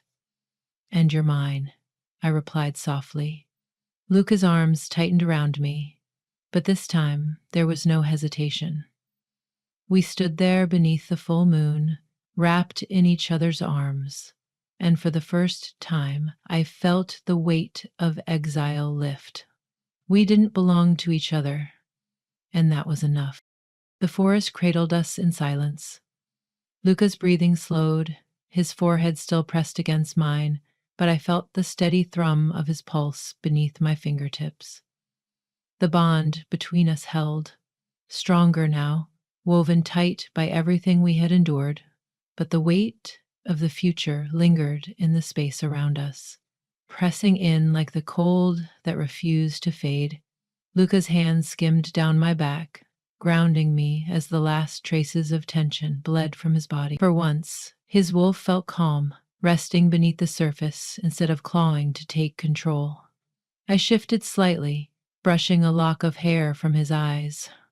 "What now?" I asked softly, breaking the fragile quiet between us. Luca's gaze flicked toward the distant tree line, the faintest flicker of gold still lingering in his eyes. "We keep moving. Marcus won't let this go." I swallowed hard. The mention of Marcus dragging reality back into focus. "He'll come for us," I said. It wasn't a question.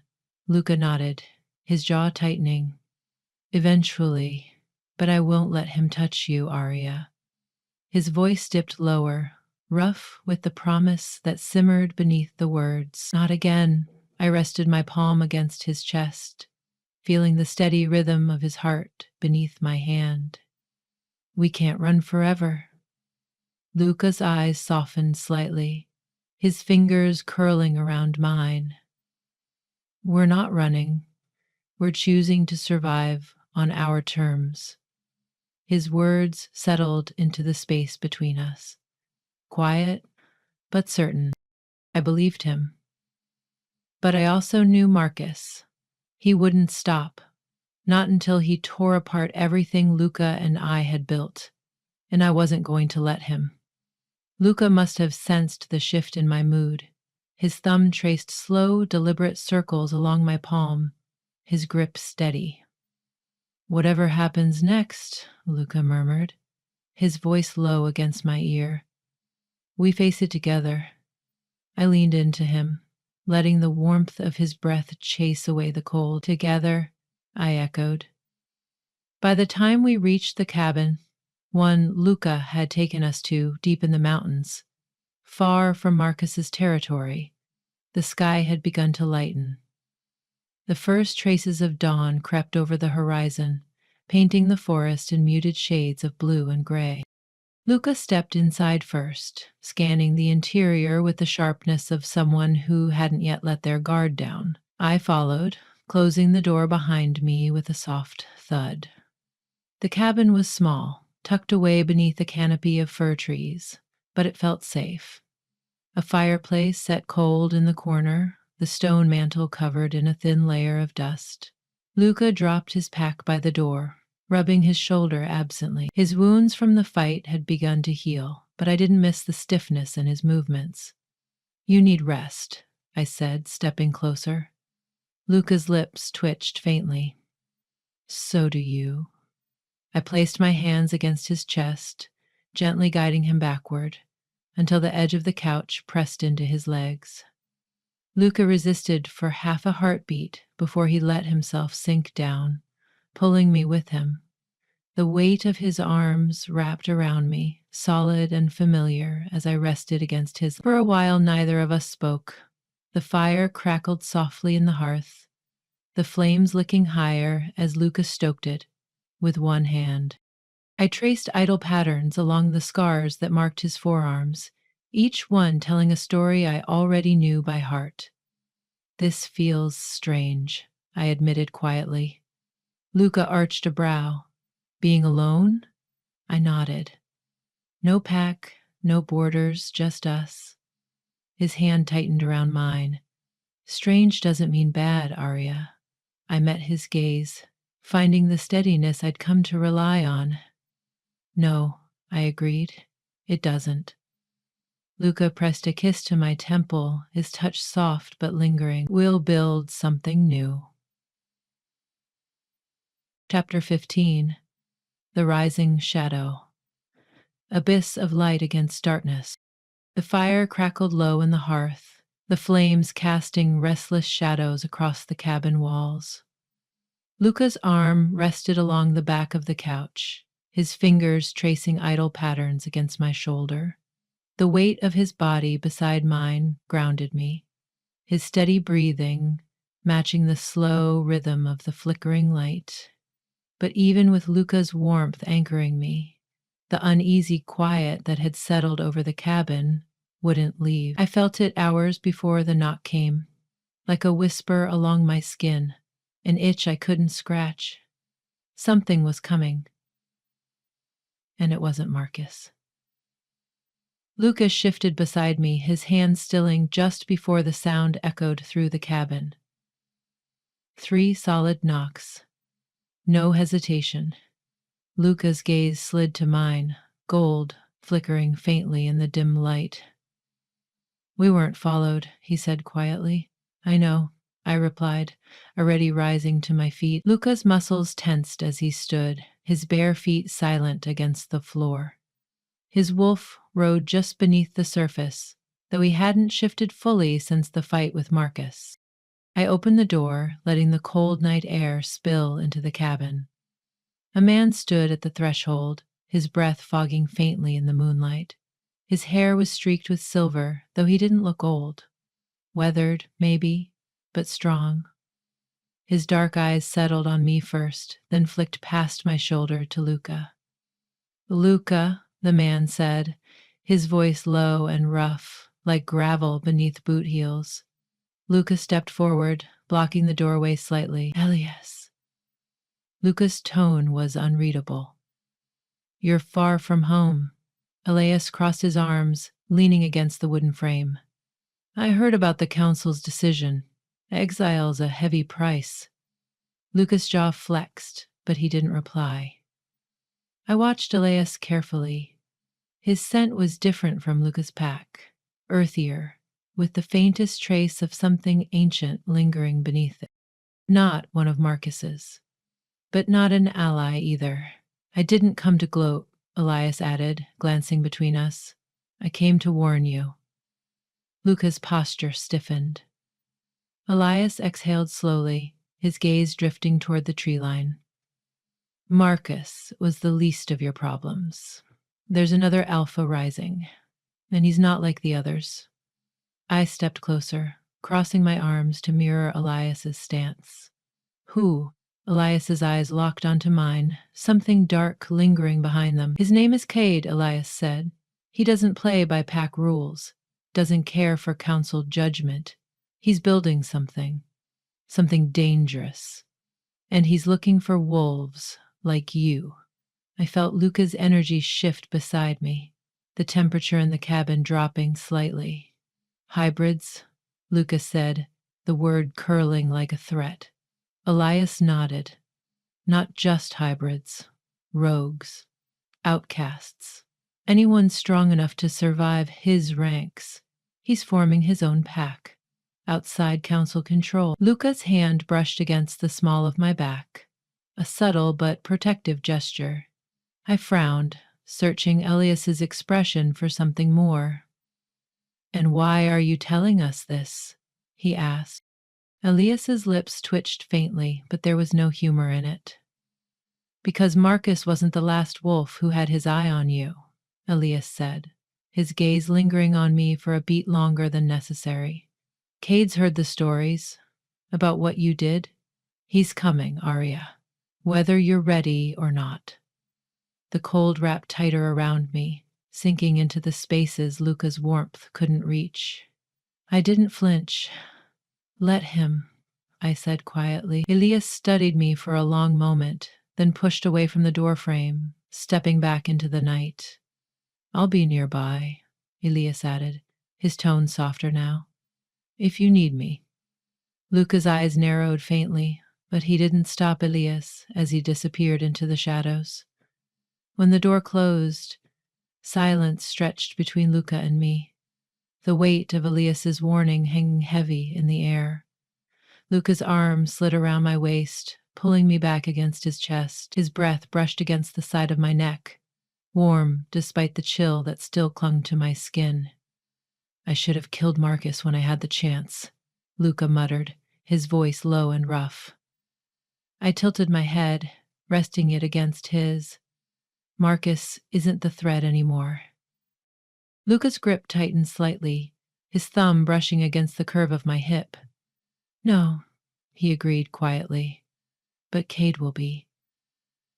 I exhaled, letting my eyes slip shut for a moment, feeling the steady pulse of Luca's heartbeat beneath my palm. Cade's name settled into the back of my mind like an echo, lingering even as Luca's arms tightened around me. The fight with Marcus had felt final, like the breaking point I'd spent so long dreading. But now, standing beneath the weight of the full moon, I realized something else. Marcus was just the beginning. And whatever lay ahead, it would be far worse. Amanda Hartwell's. Luca's breathing slowed, his arms steady around me, but I felt the tension lingering in his frame. He hadn't let go of the fight. Not really. I turned in his hold, resting my hands against his chest. "You're thinking too hard." His lips twitched faintly, but there was no humor behind it. "I have good reason." I brushed my thumb along the edge of the scar Marcus left. "We'll handle Cade the same way we handled Marcus." Luca's gaze dipped to mine, something unreadable flickering in his eyes. "You shouldn't have to keep fighting, Arya. Not like this." "I'm not afraid of him," I replied, though the words felt heavier than I intended. Luca tilted his head, brushing his lips against my forehead. "You should be." I exhaled, leaning into him, letting the bond beneath my skin. Maybe I should have been afraid, but something in me, the part Marcus couldn't break, refused to bow. Later that night, long after Luca had fallen asleep, I slipped outside. The cold bit deep, but I barely felt it. I stood at the edge of the tree line, watching the shadows ripple beneath the moon. Cade's name echoed in my mind. I didn't know who he was, what kind of alpha he claimed to be, but I knew one thing for certain. He wouldn't get the chance to tear apart the life Luca and I were building. Not now, not ever. The wind shifted, carrying the faintest trace of a new scent, something foreign and sharp that disappeared almost as soon as it arrived. I lingered, listening to the forest breathe. Cade was out there, and this wasn't over. It was just the beginning.